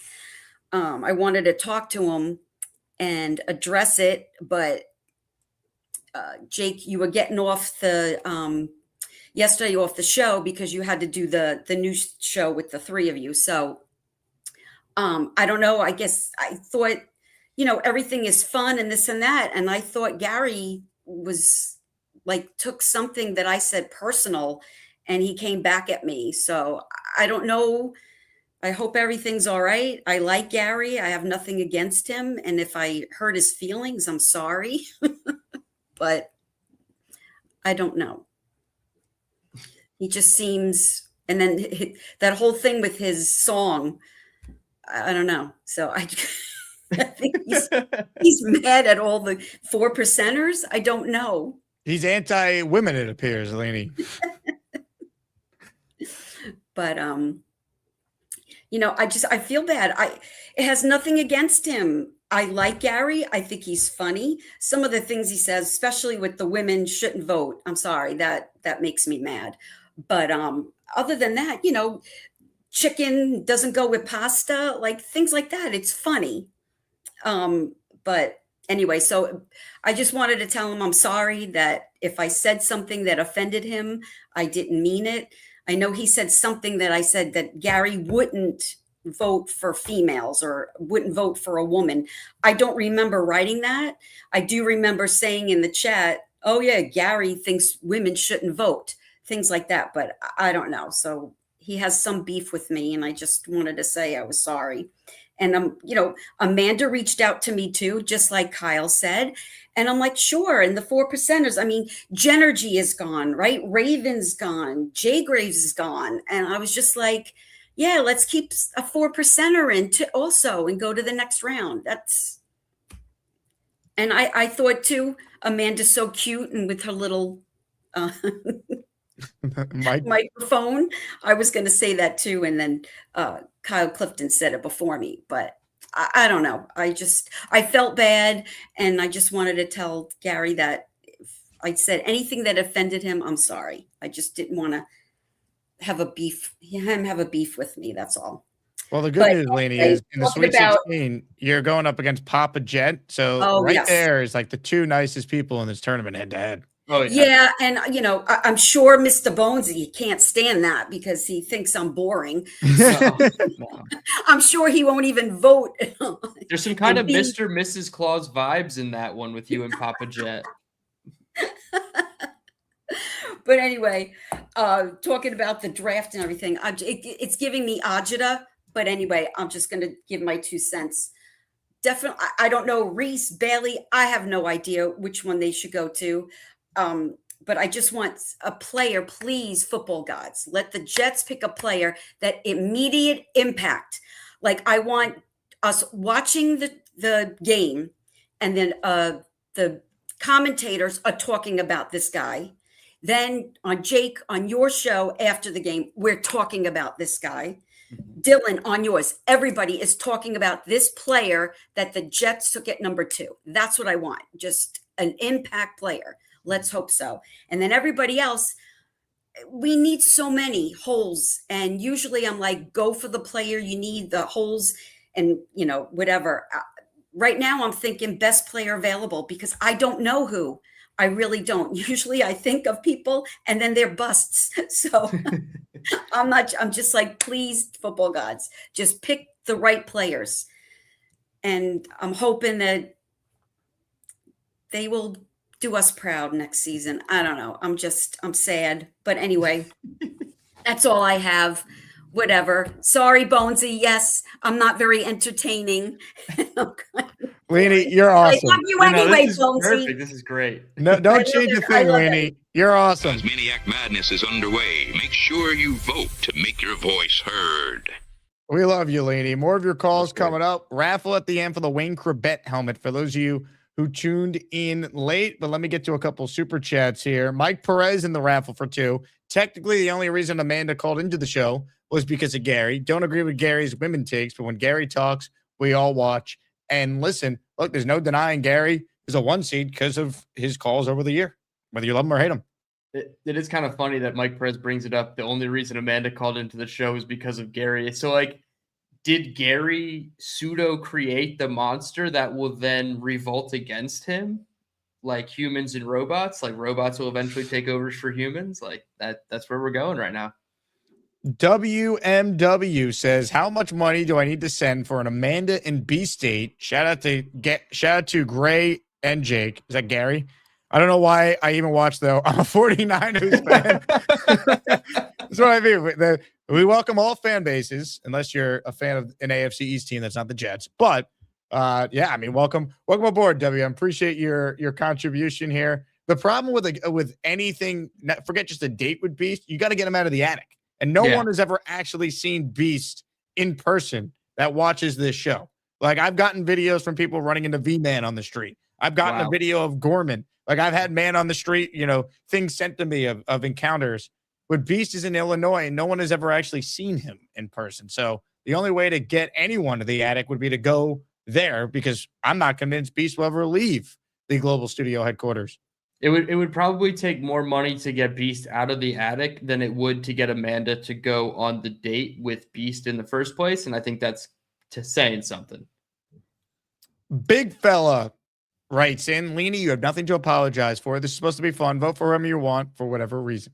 That's what I tell people. Vote for whoever you want. I don't know. Rye the General writes in, what if I rather trade 2, but we shake up the wide receiver boards by taking Tate at 2, package 16 and 44 to move up, and snag our edge/linebacker at 7, Styles, Bailey, Bain, ? DT, that scenario, your thoughts? Rather trade 2, but we shake up the wide receiver board package. Ooh, okay. Okay, so kind of doing the inverse of what I mentioned, where you take your blue chip edge and then your wide receiver at 7, you're flipping it back, but you could entertain new names like Styles, Bailey, or Bain. I would say in this situation, if all 3 were available at 7 and you take Tate at 2, I would go Bain, Styles, Bailey at 7. But yeah, that would be a very interesting set of circumstances, because I prioritize wide receiver. And if you're guaranteeing yourself a wide receiver, you could take Arvell Reese at 2 and you're not guaranteed a wide receiver, let alone the number 1 wide receiver off the board. So yeah, I would agree. If this is something along their lines of the thinking process of trading back up for the defensive player after naturally drafting the offensive player, that's great. You're not going to get Arvell Reese, in my opinion, but could you get one of these 3 guys? That would be really interesting to me. Probably more interesting to me than Reese and Omar Cooper Jr. If we got Tate and Bain, I would do that. Or Tate and Styles, I would do that. The Lup Man is getting a lot of entries from the community, including the guy he went head-to-head with this morning in the tournament. Big Fella says these are for Luppy. Cisco says these are for the Lup Man. How about that, Luppy? Beloved by this community. Cisco writing in, Beast, take the Lou B deal. 2 more for Luppy. Lou B offered the opportunity for Beast, all expenses paid, to come out to the draft, but Beast is like, I need someone to watch little Joey. I can't make it. It's a cop-out. Brian spent $2 to say Leanie is the ultimate hall pass. I love this. Bino's in the raffle for 2. Gary has brought serious value to the show with his off-the-wall entertainment. I like Amanda, but if we're voting purely on entertainment value, it's Gary all day. Brigga gets my entry. Hashtag to the moon. How about that? Bino donating 2 raffle tickets to the Dave Brigga. Hopefully Dave calls in today, get his thoughts on everything going on with this moon landing situation. All right, I'm going to do a commercial spot. DT, you could use the restroom because I want to talk about therapy. And folks, if you talk about the Jets for a living, certainly you could use therapy. And certainly if you're a Jet fan, you could use therapy, which is why I teamed up with Rula. Many of you are dealing with real world problems, right? The Jets give you a lot of problems. They stress you out and you carry that same stress into work, family life, relationships, all of it. That's why I teamed up with Rula, because they can help make therapy affordable for you. They are a healthcare provider group that makes therapy simple and affordable. They work with most major insurance plans, and the average copay is about $15 per session, which is less than a beer at MetLife. With Rula, you get matched with a licensed vetted therapist who actually fit what you're looking for. You can book sessions fast, sometimes as soon as the next day. No long waits, no guessing, no nonsense. If you're ready to invest in your mental health the same way you invest in the Jets every week, go to Rula.com/Asman and get started today. That's Rula.com/Asman. Take the first step and take control of your mental health with Rula. Raffle at the end of the show. For those of you who are just joining us, it is a Wayne Corbett sign helmet. So I'm looking forward to raffling that away. Plus, our weekly prizes this week include a signed Joe Klecko jersey, signed Garrett Wilson football, and a signed Darrelle Revis football. So make sure you enter for your chance to win that. Let's get to more of your calls right now. Ralphie Rocks is next. What's up, Ralphie? Ralphie? Ralphie? Can you hear me?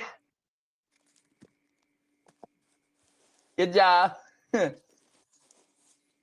hear you, Jake. Can't hear you. Oh, no. Just letting you know, I'm throwing my hat in the ring for Amanda. Oh. She cares. She direct messaged me, asked me to support her. I'm going to support her. I think maybe she went to Ohio State too, so maybe a vote for her is a vote for some of these Ohio State players. And I like to vote for the underdog. Obviously, I'm a Mets and a Jets fan. So let's go, Amanda. Ladies and gentlemen, Ralphie Rocks with a strong endorsement there. Keep the calls rolling. Purple belt Mike, he loves the dark night. He's got a green pool and he jumps right in. Maybe someday he'll get a brown belt, but for now he's just that purple belt Mike. Purple belt Mike, it might be purple, but he can still kick your dirty ass. Oh, fuck. Yo. What up, Mike? Raffle's got some nice gloves. Those are expensive Hayabusa gloves. I don't know if anyone realizes that. So maybe he does some training or whatever, because those are not your average Joe gloves. Those are really nice gloves. I don't think the average Joe knew that, Mike. Thank you. Yeah. So good shit. So hopefully he's using them, or if they're not like, his sons or something like that. I don't know. But he looked pretty built. He looked like he was using them. Yeah. So I was surprised when I saw that. But it's no disrespect to Gary or whoever, Chelsea wanted to make a video. PBW wanted to make a video. And I thought it was kind of funny. It's but great. yeah, but I like Amanda, I like Gary. Just like in my battle, I like Lowski. So whoever, let the best Asmaniac win. Let the chat decide. No one needs to go after each other or whatever. It's all fun. So just let the chat decide and have fun with it. How's your wife doing? Is she confident in the Amanda comeback here? Ever so slight, 51-49. I'm not sure she really cares because she went to go get her nails done. So I don't think she really cares after that. I can't believe this is an appointment viewing for her. Yeah, she's not locked into every vote. This is the thing. She watches the show when I watch it. And there's one thing that she always says. She goes, "Man, I fucking hate Gary." So, it's funny. Love him or hate him, you watched. But I tell her that I like Gary. She knows that. She just hates when he says like women shouldn't vote and shit like that. That's what pisses her off because she's just, a hardworking woman in her own right. But so she obviously isn't smart, deserves her vote, which most women do. But not to get on a political rant here, or it shouldn't even be a political rant. It's written into our Constitution, so whatever. But it's fine. As far as with the Jets, do you believe that Tate is the best wide receiver? Because I feel like the other Ohio State receiver, I can't remember his name, is better than he is. Jeremiah Even though he's Smith? not. Yeah, Jeremiah Smith, but he's not eligible to next year. Do you Yeah, agree I with mean that? he's probably the best on their team, Jeremiah Smith. Like Carnell Tate was the number 2 operating. I have Carnell Tate as my number 2 in the overall class. I have Mekhi Lemon slightly ahead of Carnell Tate as my number 1, but yeah, I would say he's probably most likely people's 1 or 2 on the board. But no, he was number 2 with the Buckeyes last year for sure. So, would you want to draft a number 2 receiver that high, or is he can't miss and he's good enough to get that? Well, he's going to be our number 2, whoever we draft, most likely. Like, I don't know if they'll necessarily be better than Garrett Wilson. So I think they're still going to view him as a 2, but I wouldn't look at just because his role was a 2 that he's a 2 in college, because even guys like T. Higgins, who was a 1 at Clemson, he went and was the number 2 in Cincinnati. So it all depends, but that is a good case to be made. Honestly, if they miss out on the top 3 wide receivers, like I said, I would just skip Omar Cooper at 16 and go to a pick at 44. But I mean, there's drawbacks with all these guys. I would just prefer Mekhi Lemon. He's more interchangeable with Garrett Wilson. And I mean, Carnell Tate's a good player, but I feel like you're more restricting Garrett into the slot only because Tate and Mitchell would be your outside guys. And whatever we do, please don't draft the injury-prone guy. I don't care what anybody says. We did that with T. Milner. Like, I'm tired of that shit. No injury-prone guys. Let that be someone else's risk and not ours. Let's get a guy that can survive at the NFL level. My opinion, if you can't survive in college when they're bigger, faster, stronger in the NFL, you're not going to survive either. So let's get the guy that's got the track record of being healthy and productive instead of the flyer. I hate when people say, size and speed, whatever, like hands and separation. Come on, guys. What are we doing? So that's what my little rant. Let's go Jets and Asmaniac Madness, baby. Yeah. Let the best Asmaniac win. Asmaniac Madness is underway. Make sure you vote to make your voice heard. Some super chats, and right back to the calls. WMW3 Gameplay says, you put on an entertaining show, even for someone who isn't a Jets fan. I was going to pitch the idea to Amanda on Instagram, but she unfollowed. We could send SEAL Team 6 to the attic to retrieve Beast. So this is for the Beast Amanda meetup. Sorry for the unfollow, brother. Tough. That's tough. Tough. Ralphie in the raffle for 2. Those boxing gloves are my wife's. Gary probably hates that. Oh. Got him. Appreciate you, Ralphie. That was a good call. Even though you couldn't hear us. Nicholas says, Jeremiah Smith is a generational wide receiver talent. Get him in a QB next year, and we're on our way. I mean, there's nothing stopping them from doing that next year, but they also need to add to their room right now. Like, there's nothing wrong with doing both. Yeah, no, and I don't like the word generational. I know he put it in quotes there, but he is going to be a ridiculous prospect, and there is a lot of players that are going to be talked about in this way that are even not at the quarterback position. Again, another reason to keep your 3 ones for next year. But I would like this path of thinking, right? If it's a Dante Moore and Jeremiah Smith, or Arch Manning and whoever the other wide receiver, I think it's Cam Coleman is another really good one. But we don't know what's going to happen a year from now. But yeah, I think ideally you get a wide receiver at some point this year and you assess the room all year, and then you don't, shy away from it again next year. And then at worst case scenario, an injury happens or a trade happens and you find yourself kind of figuring it out anyway on the fly. Those kind of issues in the NFL figure themselves out. And like the Colts last year, they had a lot of guys. Now they're probably a little thin at the wide receiver position, if we're being honest. So interesting how it all works out. Dylan, we are approaching almost 600 votes. 50-50 is the score. About 30 minutes left in the show. So we will hear from Amanda at some point when she calls in. She said she was at work in the comments. But let's keep it rolling with your calls right now. Party with Peg and Artie. They're next. Hello, Peg and Artie. Hey, Jake, DT, Asmaniacs worldwide. Hope everyone's doing well today. We were looking so forward to this today, man. This is like the most polarizing caller on earth versus the upcomer, the new blood, the one with the vagina. I mean, this is like an incredible thing. And this reminds me of like Muhammad Ali saying, "You got to knock me out or knock me down," you know. And man, this is going to be a fight. But we were looking forward to this. Wish luck to both competitors. I'm not going to lie, we did endorse Amanda for a couple of reasons. For one, Gary didn't vote for us when we met, so I'm fucking not going to vote for him. And for two, I think a Gary call with an L will be epic because he cares and he wants to win. And if he don't win, he's going to be pissed. And a pissed off Gary is a great call. So, you know, other than that, man, you know, we're just enjoying it during the show. Done with this call. Can we put the TV back on? Because I can't put the TV on now because it causes an echo. And you got anything to add? I just agree with Leanie. I think it's Gary basically loses votes when he starts to. He may not look at it as a knock. It might be his opinion that women should not vote. And I think he should have lived then in the early 1800s before the women had the right to vote. So that's all I have to say. But he does. I don't think he realizes how much he pisses off the 4%ers when he says stuff like that. Yeah. Because it's degrading to us. Yep.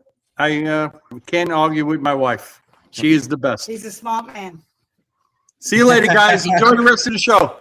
Asmaniac Madness is underway. Make sure you vote to make your voice heard. We heard from Gary earlier. Now let's hear from Gary's opponent in the battle. Joining us right now on the Gustbuster Umbrella Hotline is JETS Jets.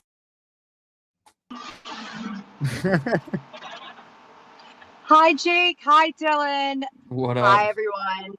Yeah, I think I'm getting slandered by my opponent. He says, "Oh, I'm a good call." I don't think so. If you're gonna make this all about gender and like imply that I bring nothing else to the table, like if this was solely based on entertainment value, Beast would still be in this. So I'm a little shocked by how many Gary got. I'm offended.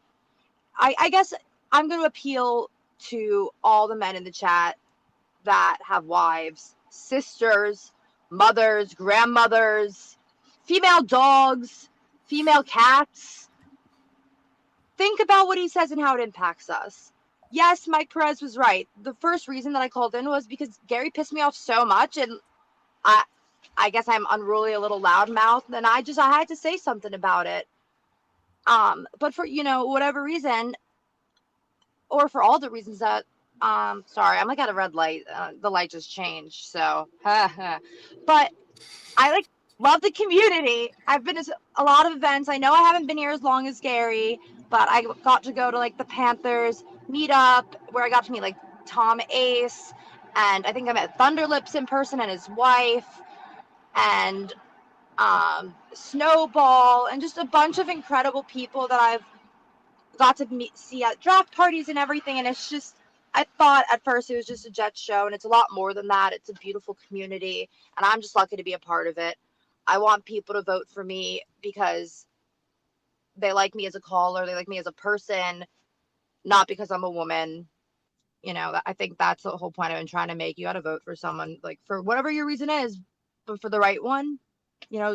Let's not stand for someone who doesn't think women, half the population, doesn't have the right to vote. That's just a frame of thinking that we've moved past from. How are you guys, though? I think that in the one Jets point, day 3, let's take a QB, maybe a little Carson Beck action. I don't love him, but I don't want to waste 33 high because there's too much risk, statistically speaking. We have brought home the point on the show many times before. The only person that's really had that few starts is Cam Newton, and I just don't see Ty being that good.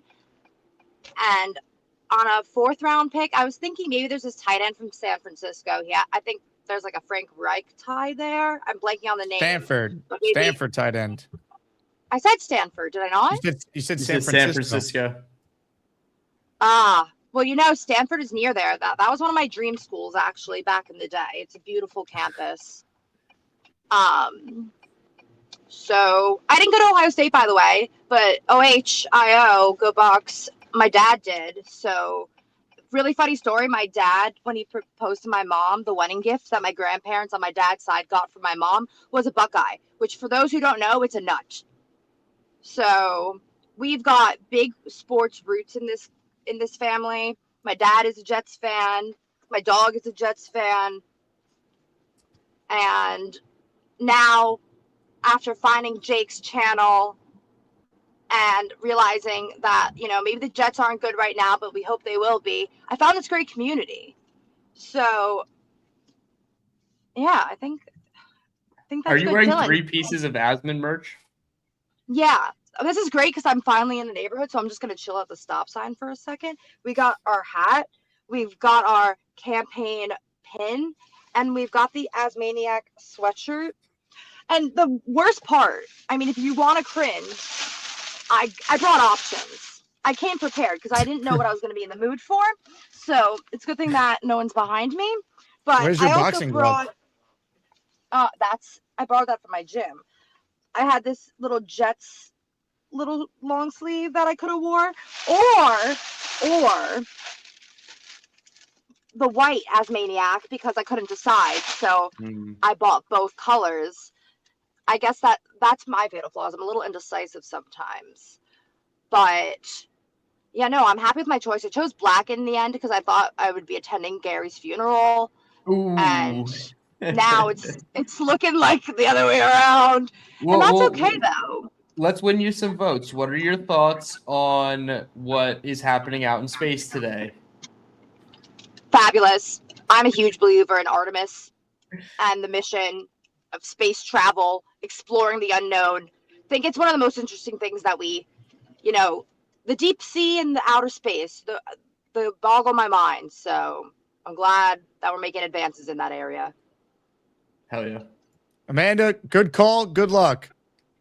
Thank you. I'll need it. Asmaniac Madness is underway. Make sure you vote to make your voice heard. Last chance to get in the raffle. If you're on hold, we'll get to you. Phantom Green and White says, just spoke to Beast. He's willing to change his last name to Madison. For the first time today, let's say hello to the Beast. Woo, woo, woo. Woo, woo, woo, woo, woo. Ay, ay, ay, ay, ay, ay, ay. Double bubble. You ever try some gum? That's good stuff. I'm going to say this. Amanda's going to win this one with a lance in one hand and a shield in the other, like medieval times. Except she's the Red Knight and Gary's the ugly Blue Knight. And guess who's right behind the old Red Knight? The King. And with the sword in the hand, all I gotta say is, men, both Welsh, Irish, French. Now, Beast, it says you're too sexy for your shirt, but you're wearing your shirt. I'm not following. Yeah, well, I am too sexy. I am that sexy. Why? I got a good-looking face. I'm definitely the next Richard Gere, next Seagal, and also the next Jean-Claude Van Damme. And hell, maybe one day I might be the next Jack Lemmon. Well, prove it. I still see a shirt on right now. Fine. Woo! Woo! Woo!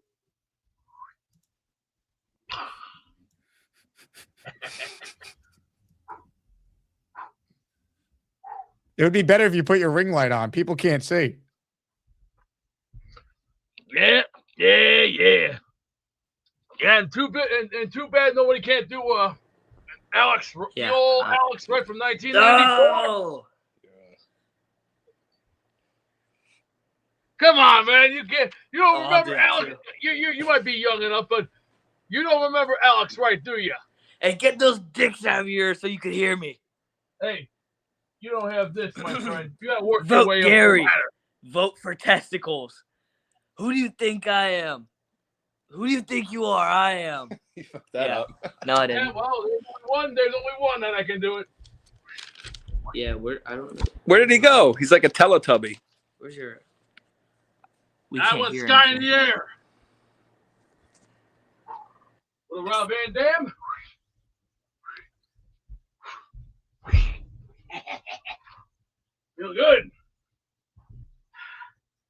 since baseball season's here.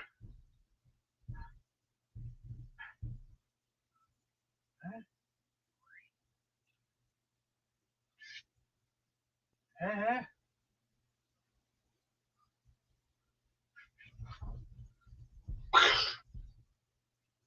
woo, woo.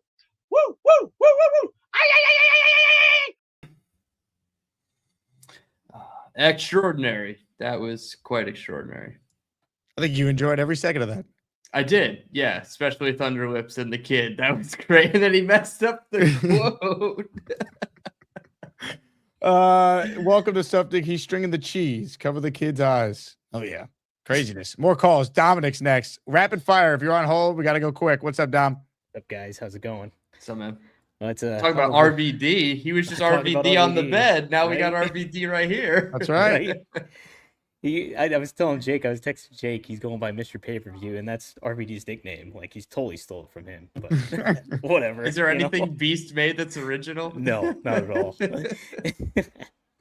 But just want to say, this is like a microcosm of what makes the show so great, is this episode. Because you think about, when I tuned in, it was like, it's Maniac Madness last year for the first time. And I remember hearing Gary, and I'm like, who the F is this guy? I was like, why? I don't understand him. I don't get him at all. He's become my favorite caller. And not because of his views on certain things, that's for sure. But there's no denying that he just brings so much to the show. And I just think, I don't know, he got my vote. I had to vote for him. I can't not vote for Gary. So, plus, yeah, I just enjoy him. But this show's great. I have a blast in the chat. It's just fantastic stuff. So if we could get Beast to Pittsburgh, that would really be something. I tell you. Oh, what. yeah. Oh God. Yeah. Don't hold your breath. He'd house the Permanis, that's for sure. So, I love all right, it. that's it, guys. Good You're the stuff. man, Dom. I appreciate you. Keep it rolling with your calls. Derek's next. What's up, Derek? Hey, Jake. Hey, Dylan. How we doing, brothers? What's up, bro? How about this Asmaniac madness, dude? This is really super close, actually. 51-49. Gary's been holding steady at 51, though. It's tight. It's very tight. It's awesome, man. I just gotta endorse my friend Amanda. I absolutely love Gary's phone calls, except for, like some of the misogynistic stuff. I think that kind of brings itself on sometimes. But then I just wanted to keep it quick. I think I like Carnell Tate a lot. I don't know if I'd take him at number 2, but if he's there around 16, which I highly doubt, I'd be okay with that. Or Lemon. And if Sadiq is there and neither Tyson, Lemon, or Tate are available, would you guys rather prefer Cooper or Sadiq? Or would you be okay with either of those? I like Cooper. I also like Sadiq, but I'm still, call me old school, I still worry about the Jets taking a tight end. So I'd lean with the receiver if all things are even. I would lean with the receiver as well, but I would also default and ask for a third option if possible. Because like Jake kind of said, I don't know if they should be prioritizing a tight end. And like AG said, if you love a player, you go grab the player. I don't know if tight end is that guy. And I know it's easy for fans to fall in love with the tight end, but I would probably lean Cooper in that situation. But like, let's just say hypothetically, Vanguiwane is there as well. I would take the guard over both of those guys because I don't have Cooper in that first tier of wide receiver. So, yeah, but comparing just those two, I lean wide receiver over tight end. Wide receiver. That's totally fair. I love Sadiq. That 4.36 speed is faster than CMC and Saquon. Like, that'd be a lot of fun. But the back shoulder catches up the seam, like in the red zone with him, are so fun. Like, it's so much fun. You can see how it translates for sure. Yeah, I definitely, if none of those guys there, I'm definitely with you there, DT. Like, I'm okay with guard because that would completely solidify our O-line for the future, move Pittman back to center. But thanks for all the time, guys. To center. Yep. I would love that so much. Thanks for the time, guys. JETS, Jets. Derek, appreciate you, man. Great call. How about this from Seth? 5 entries from Seth Martinez in the raffle. Let's go. La Puerta Negra. Seth, congratulations. Kyle Clifton says, is Bane a lot like Jermaine Johnson? I don't know if he's a lot like Jermaine Johnson. I'll pull up their measurables and compare them real quick. Bane, 6'2 1/4, apparently listed at 263 pounds, which I thought he played a little bit heavier in his final season at Miami. 77 3/8 wingspan. Obviously, he has the sub arms at 30 and 7/8. Let me pull up Jermaine Johnson's measurables. Because I think Jermaine, like stylistically, I guess you can kind of say they're closer. But I don't think they're the same. Yeah, Jermaine was 6'4" and 254 with 34-inch arms. So he had a ton more length. He was taller. He was leaner. 69th percentile in height, whereas Ruben Bain is 53rd. That seems a lot closer than it is. But he's 2.5 inches shorter than Jermaine Johnson. And the arm length is 4 inches shorter. You're talking about 66th percentile with Jermaine and 17th percentile with Ruben Bain. So I would actually want the Titans to pair Bain and Jermaine, and they could just run with that as their merch logo. But I think that would be cool. I don't know if they're the same, but I think they would actually fit each other pretty well. I think that makes sense. I like Jermaine Johnson had like an elite. Well, I'm sorry. Jermaine Johnson had an elite 10-yard split, 97th percentile at 1.55. I think Ruben Bain is a fine mover, and like his ankle flexion is good. I don't think he's 1.55 in a 10-yard split good, though. If Bain fell to 16, which he won't, you taking him? Oh, dude, I'm running the card up. Yeah. And then you have Arvell Reese and Ruben Bain, and it does not matter what teams want to do to you. Up front, you're going to have the answer figured out, run or pass. Yeah, 100%. I would take Bain at 2. Like, I'm not even joking. Like, I have him rated higher than Bailey. I like Bain more. Bailey, to me, you're not alone in that. I just look at rarity, right? I think Arvell Reese is very rare for what he does. I think Ruben Bain, for what he does at his size with his ankle flexion, and then he can reduce down inside a little bit for you. I think he's rare. And then I think David Bailey's like the least rare, but could be the most productive of the three. Rare and productive don't mean the same thing to me. So yeah, Bain is different for sure. Let's see. The Rooster says good versus evil. We need evil. Gary 3D Boxing has my vote. I'm not surprised by this. Rooster always gets the chat going with his takes. Big Fella says the Browns with Bain and Myles Garrett is scary. Who's their quarterback?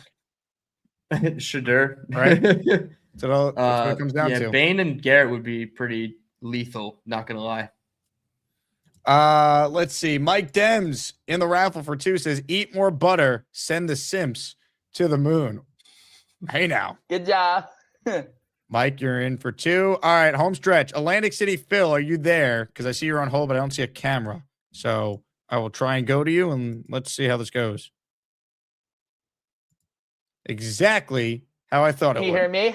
Well, he did say in the private chat at 4:36, Jake, please take me early. I got to bounce. So that was an hour and 24 minutes ago. So we might have missed the window for Atlantic City Phil. Man, Atlantic City Phil, enjoy the slots, hit the blackjack tables, but we go in order around here.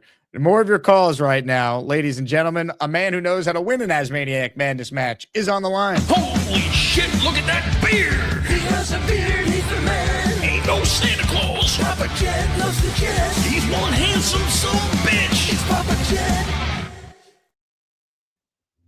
Got me, guys? We got you. And Dylan, music coming soon. I just been real busy lately, so I don't want you to think I blew you off there. Oh no, not a problem. I always look forward to that. That's always a good time. I love getting in the car, cranking on some new tunes that you send me, and enjoying my trips through nature. We'll call. Okay, awesome. The cult's up next. But anyways, DT, have you studied the tight ends yet, Sadiq or anybody? Or yeah, I watched a bit of Sadiq. I also looked into Sam Roush a little bit when I did a mock draft that included him because I wanted to tie in a Frank Reich Stanford guy when we signed him as OC. So I've done like minimal research on him, and then I've looked into Tanner Kozel, the Houston tight end as well, hyper productive player over the last 3 years there. So I kind of like surface level tight ends because it's not really like a pressing need for us, but I would say somewhere in day 3 is where I'd pick a tight end. Okay. I can't get off him. You like Sadiq? Yeah. So Yeah, I mean, it's fair. He's special. The second pick, I'm going right now, Reese, and then I'm going Sadiq because I just think pairing him up with Taylor, I think Taylor's going to just get better and better. I think he's going to be special too. Mm-hmm. And I'm thinking like with the third if there's no trades or whatever. I'm taking Brazil if he's still there, kid out of Tennessee. Okay, yep. And then the 44, you know, linebacker, D tackle, cornerback. I mean, you can't go wrong either way. But I think if you had Garrett and Brissell and then those two tight ends and then Brees, I think you're cooking a little bit, you know? So that's where I'm at now. I wouldn't be mad if they took two weapons in the first 44, right? And I'll just do the inverse of what you did, tight end, then wide receiver. If they go wide receiver like a Jordan Tyson, and then they come back in at 44, they get like an Eli Stowers from Vanderbilt. That's another player. I know Dom C has an affinity for him, so I'll lean on Dom with that one. But he's another guy in that range where it's like in the 40s where it's more digestible to take a tight end. But my notes on Sadiq, I had a lot of fun watching him. He was a willing blocker, and he was definitely more of like the move tight end as opposed to like the inline tight end. So he's going to be your power slot like we talked about. He lined up in the backfield as well. They used him a lot on motions to start and like be like a blocker with a full steam ahead, you know, with like a full steam motion to get in front of the blockers. He can stretch the field vertically, which I like, both on the boundary and in between the numbers. And then his back shoulder catches in the red zone to me were really fun. And again, another pulling block that he set up, I think it was like a counter run to the short side of the field, and he took on the blocker or the defender and sprung the running back for a 70-yard touchdown. So there's definitely some good things about Sadiq, and I wouldn't like it's an exotic pick at 16, but if they have a plan to say this is our 11 personnel, and then Brazil is like also our slot, but also a boundary option. I think he's 6'5", so he's probably more of a boundary option. And then you interchange Garrett and Sadiq in the slot.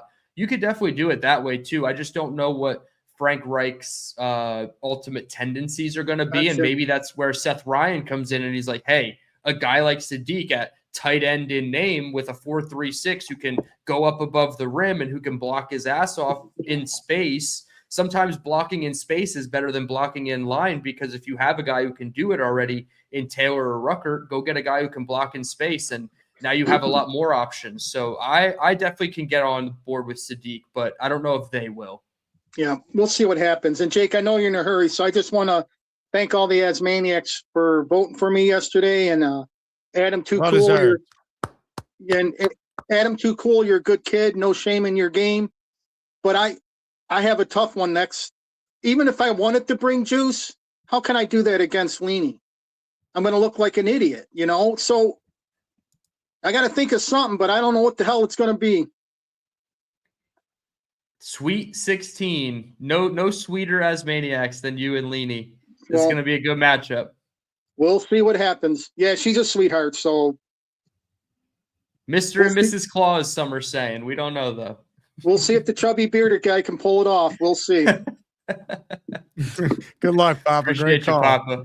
Love it. Love it. It's tight still. Gary has the lead. It's 51-49. Last chance to vote. I am currently trying to get all the raffle entries in one spot, but we do have a couple callers still left. So let's make sure we get those in before we wrap this baby up. Let's say hello to a man who always has his eyes on the prize. It's David T. I got my eye on you.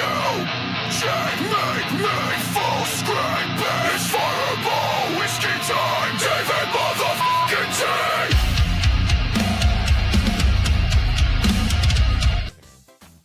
Hi guys.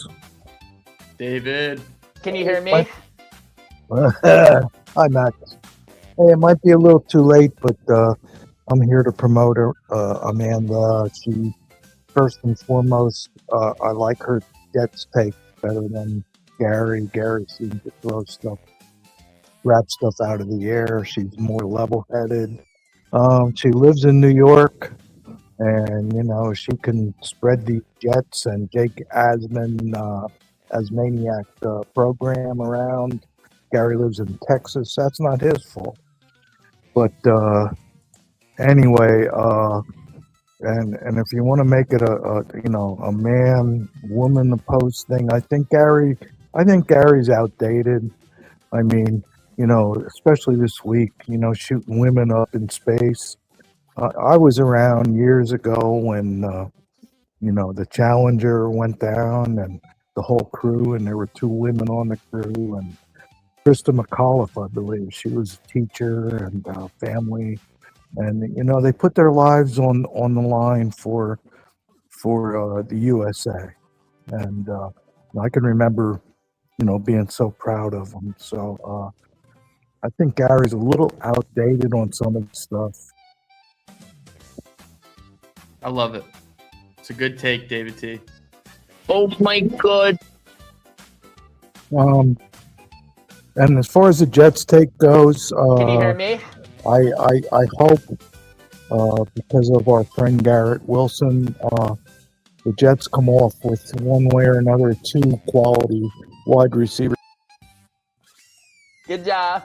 I think he's been so patient, and he needs help. Ladies and gentlemen, David T. I got my Iron UG.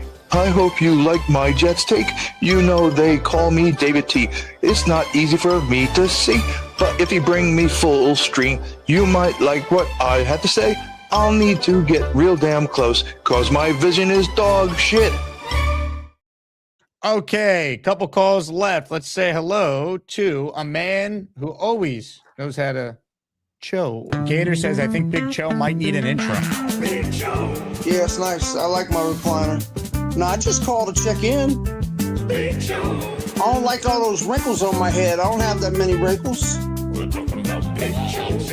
My implants are coming in 3 months. The Kardashian ones? I put the jet gear on for you. Been running some errands earlier. Came home just chilling. Big Cho. Jake. Big Cho. What's going on, Jake? What's going on, Dylan? Big What up, Joe. Joe? How are you guys? Good. As far as the draft goes, I like the guy from Ohio State at 2. Is that Reese? Yep. Well, there's a couple guys from Ohio State. I like Reese. Reese. Ohio State at 2, but I think it's Reese. Yeah. Yeah, Reese. 16, I like Lemon. Or if he's gone, because there's rumors that Miami might pick him before us. Was it Cooper from Indiana? Mm-hmm. I like him. Yep. And board, I'd take a stab at Ty Simpson as he's still on the board at 33. I like that. Reese, Lemon, Simpson. That's an A+ draft for me, Joe. Jets, Jets. Appreciate that. Coming from an expert like you. Yeah. Well, you're getting immense value there, and you're getting a rare player at Reese. You're getting a guy at good value at 16 in Lemon, and Ty Simpson, if he hits, I mean, you're getting immense value at a quarterback position, and hopefully then you have Ty Simpson and 3 first-round picks next year.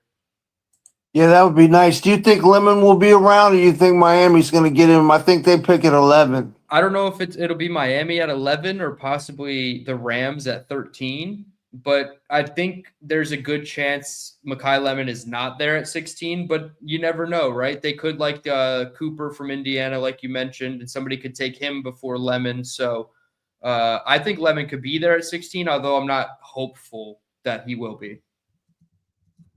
I think if he's not there, I think Cooper will still be there. Yeah, I think one of the 2 could be there. I don't see a scenario where all 4 of the top guys are gone, but that would probably be the worst case scenario. And I mean, quite frankly, I would actually be mad at Darren Muji for not moving up and missing out on the top 4 guys in a class where it's like, damn, you really need a wide receiver. So, yeah, I'm with you there. Who are the other 2 guys you're talking about? Carnell Tate from Ohio State and then Jordan Tyson from Arizona State. Okay. You think they'll be going early? Tate, I think, has the chance of going the highest. And then Tyson, it depends because he's got some medical concerns from college that teams might be worried about, so he could fall. Okay. Hey, Big Joe, who'd you vote for? It was a tough decision, but I went ahead and voted with Amanda. What was the deciding factor? Well, you know, I thought David T made a good point about her living in New York. You know, I thought that was a good point. Also, I met her at the meetup, and she was really nice to me. I actually took a picture with her and some of her girlfriends at the meetup, so I thought that was cool. So that was another reason. Plus, I like Gary, but I just think that I'm not really big on people who are sexist. It's fair. That's old school thinking, man. Saying women can't vote and stuff like that. Some of my most important people in my life was my mother, God rest her soul, my sister, who's still here, my former wife, my daughter, and my mother-in-law. They're all women. Women play a very important part of my life, so I don't like it when people downgrade women. It's well said. Now, Big Cho. Yeah, when do I go again? I was going to ask, are you excited? Yeah, I know. I don't know when I go. I never see it. How can you look at the calendar? Do you have a link for that? Yeah, check my Discord. We post the schedule in there. Okay. And you're facing V-Man. Are you excited to go up against V-Man in the round of 32? Oh, that's going to be a tough one. What is he, 5? It says on the screen there, Big Cho. He is the 5 seed and you were the 4 seed. Big Cho. Yeah, I don't have my reading glasses on to see the screen. That's why I asked. I know I was 4. What do you think about that? I think it's a closely contested matchup. When do we go head to head? You'll have to check the schedule. Do what now? How you doing, Big Daddy? Oh, I'm doing good, Big Cho. Big Cho. Cho, shoot me an email. I'll send you the schedule. I have a feeling he's not going to figure out how to get in the Discord. For everyone else, though, you can get access to our private Discord as one of the perks when you sign up to be a Patreon member. Cash Money Mike writes in, my vote is for Gary Boxing. I love his takes 90% of the time. Plus, he represented Hofstra during the NCAA men's tourney. LI Strong. Hashtag BetPage. Hashtag Sarasota. Let's go Jets, Knicks, and Yankees. Hashtag Cash Money Mike. What's up with the hashtags, Mike? Do we really need this many hashtags?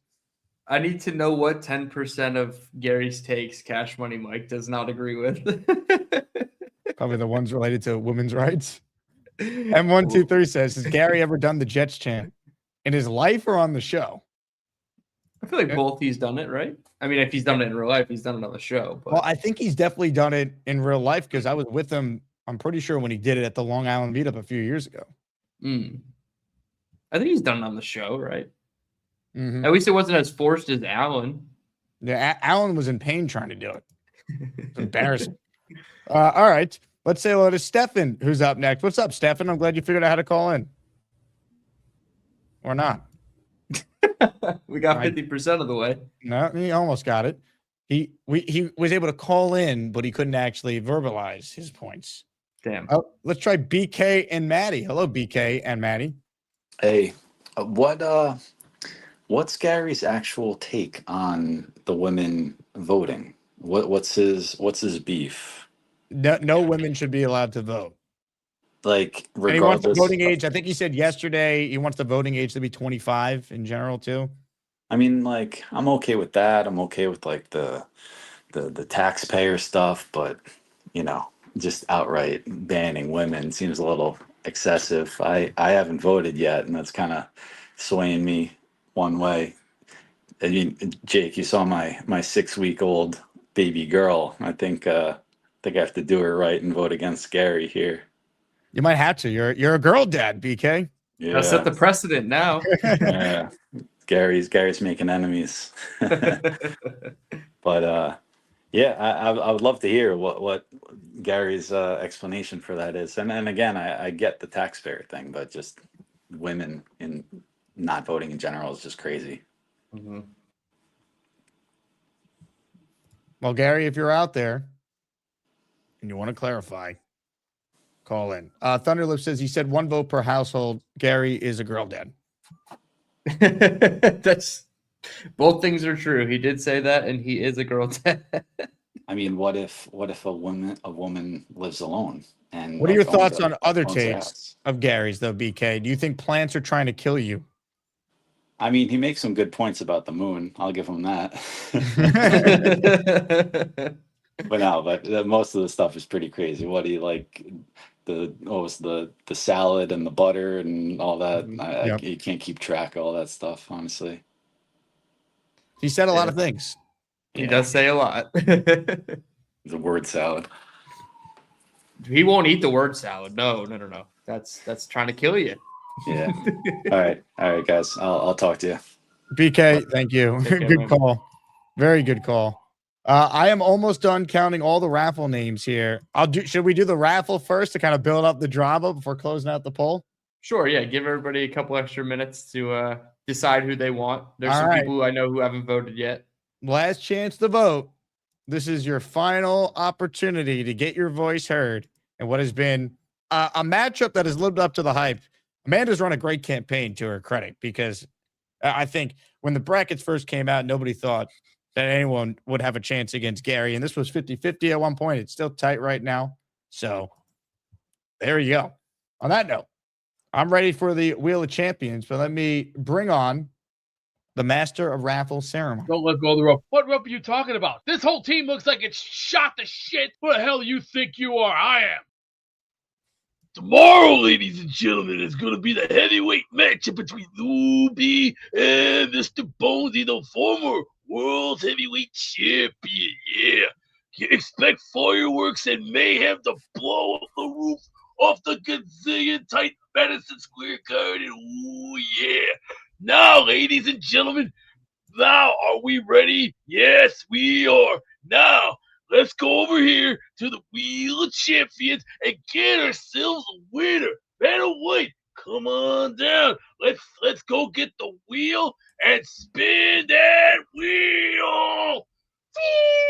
It's time to announce the winners of the weekly Asmaniac Raffle. Let's spin the Jake Asman Show Wheel of Champions and find out which Asmaniac is winning an epic prize. Ladies and gentlemen, the Wheel of Champions. Good luck to all. Only one can win a Wayne Corbett autographed helmet. If you win, you have to email me, asmanjake@gmail.com, your name and address, so we know where to send it to. Good luck to all. One spin to determine a winner, DT, and the winner is...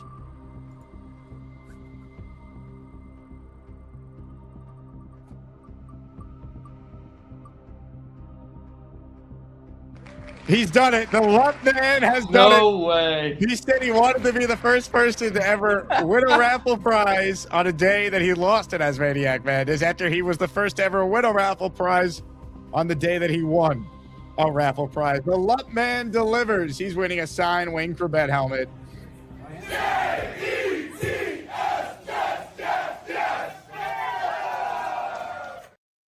Ladies and gentlemen, now it's the moment you've all been waiting for. We close voting in the 1 versus 9 showdown between Amanda Madison, the 9 seed, and the number 1 seed in the extraordinary region, Gary 3D Boxing. And the poll is closed. And the final result, Gary 3D Boxing 51, Amanda Madison 49. 731 votes were cast. I saw 50-50 so late in this, DT, but it is Gary escaping the possible upset and clinching a spot in the Sweet 16. Congratulations to Gary 3D Boxing. Women need to vacuum and shouldn't be allowed to vote. Yeah, ladies, you can do it. I heard his wife is preparing him a nice sandwich to celebrate, DT. Good job by Amanda. She made it really competitive. Awesome battle. Everyone be nice to the chat. Really good back and forth. Both called in. Both were a part of it. That's what it's all about. It's a tournament about people who call into a Jet YouTube show. It's not that serious, people. So let's have some fun. But congrats to Gary.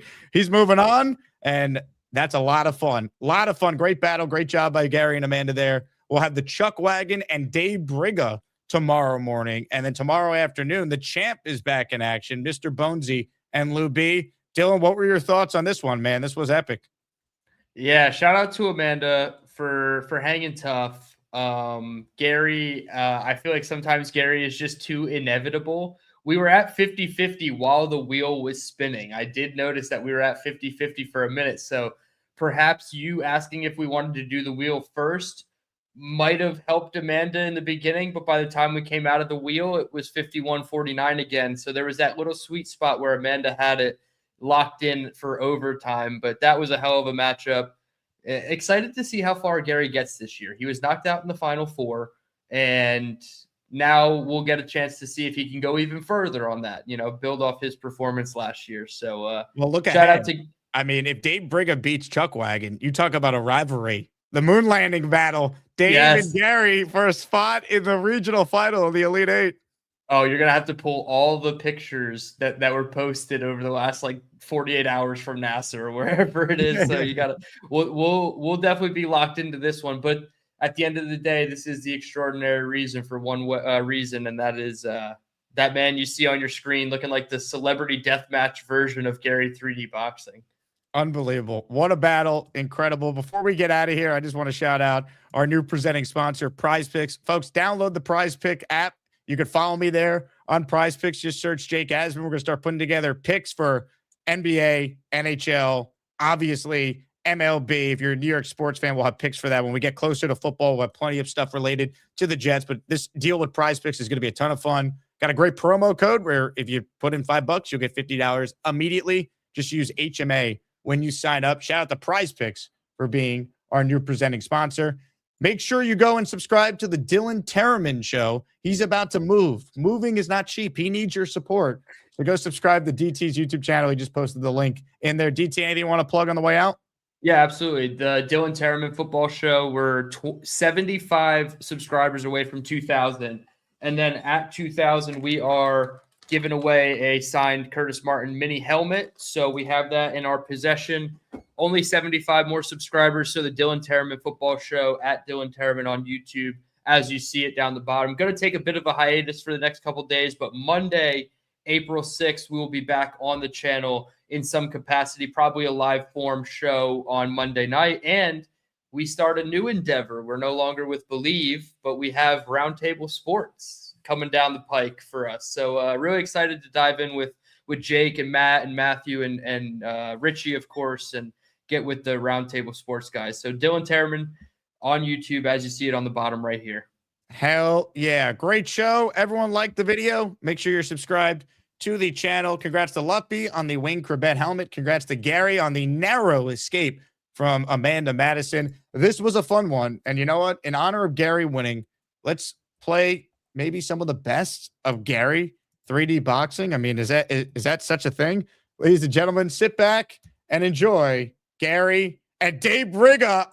Moon landing. You said people walked on the moon, correct? Yeah. Prove your claim. It's not my claim, it's history's claim. You're an ignorant person. I was there. I know it went on. You were on the moon? You just don't believe it. Give me the evidence that people walked on the moon. You don't make any sense. All I've asked you for is evidence. You don't believe in achievement. This is irrational. You're acting like an irate 5-year-old. Listen to me, big mouth. Dave Brigham, walk like a man. It's not my claim. It's not my burden. You said you went to college. I teach you nothing. Shut up. Don't tell me to shut up. This is ridiculous. You're ridiculous. You can't have a rational conversation. You can't shut your mouth. What's rational? You're just a denier. How does me knowing the name of the 3 people who died on the Apollo prove that people walked on the moon? That itself doesn't prove it, no. Prove your claim that people walked on the moon. Men don't die for no reason at all. How does men don't die for no reason prove that people walked on the moon? Your evidence is that you were alive when someone claimed to have walked on the moon. I was living then, yes. What does that prove? I believe in achievement. I believe in a space program. You believe in achievement. Therefore, people walked on the moon. That's your argument? I believe people didn't lie to us like you. I believe in achievement. Therefore, people walked on the moon? Go read the history. Go look at films. I have books. Then this should be easy for you. Prove that people walked on the moon. You've done all the research. This should be easy. It's not my burden. Buzz Aldrin, in his mind, had to calculate the exact landing. You believe it was a cover-up? I don't believe the claim that people walked on the moon. That's it. I have to prove history, but you don't have to prove anything. Go take some more headshots. You need some.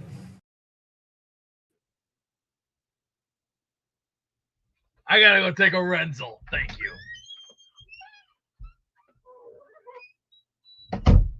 Hey, Here's the deal. Just got no chance unless you click on that like button. And you got to make sure you subscribe to the Jake Asman Show. You don't, you can get the f*** out. Now let's go, Asmaniacs. We're built for this shit.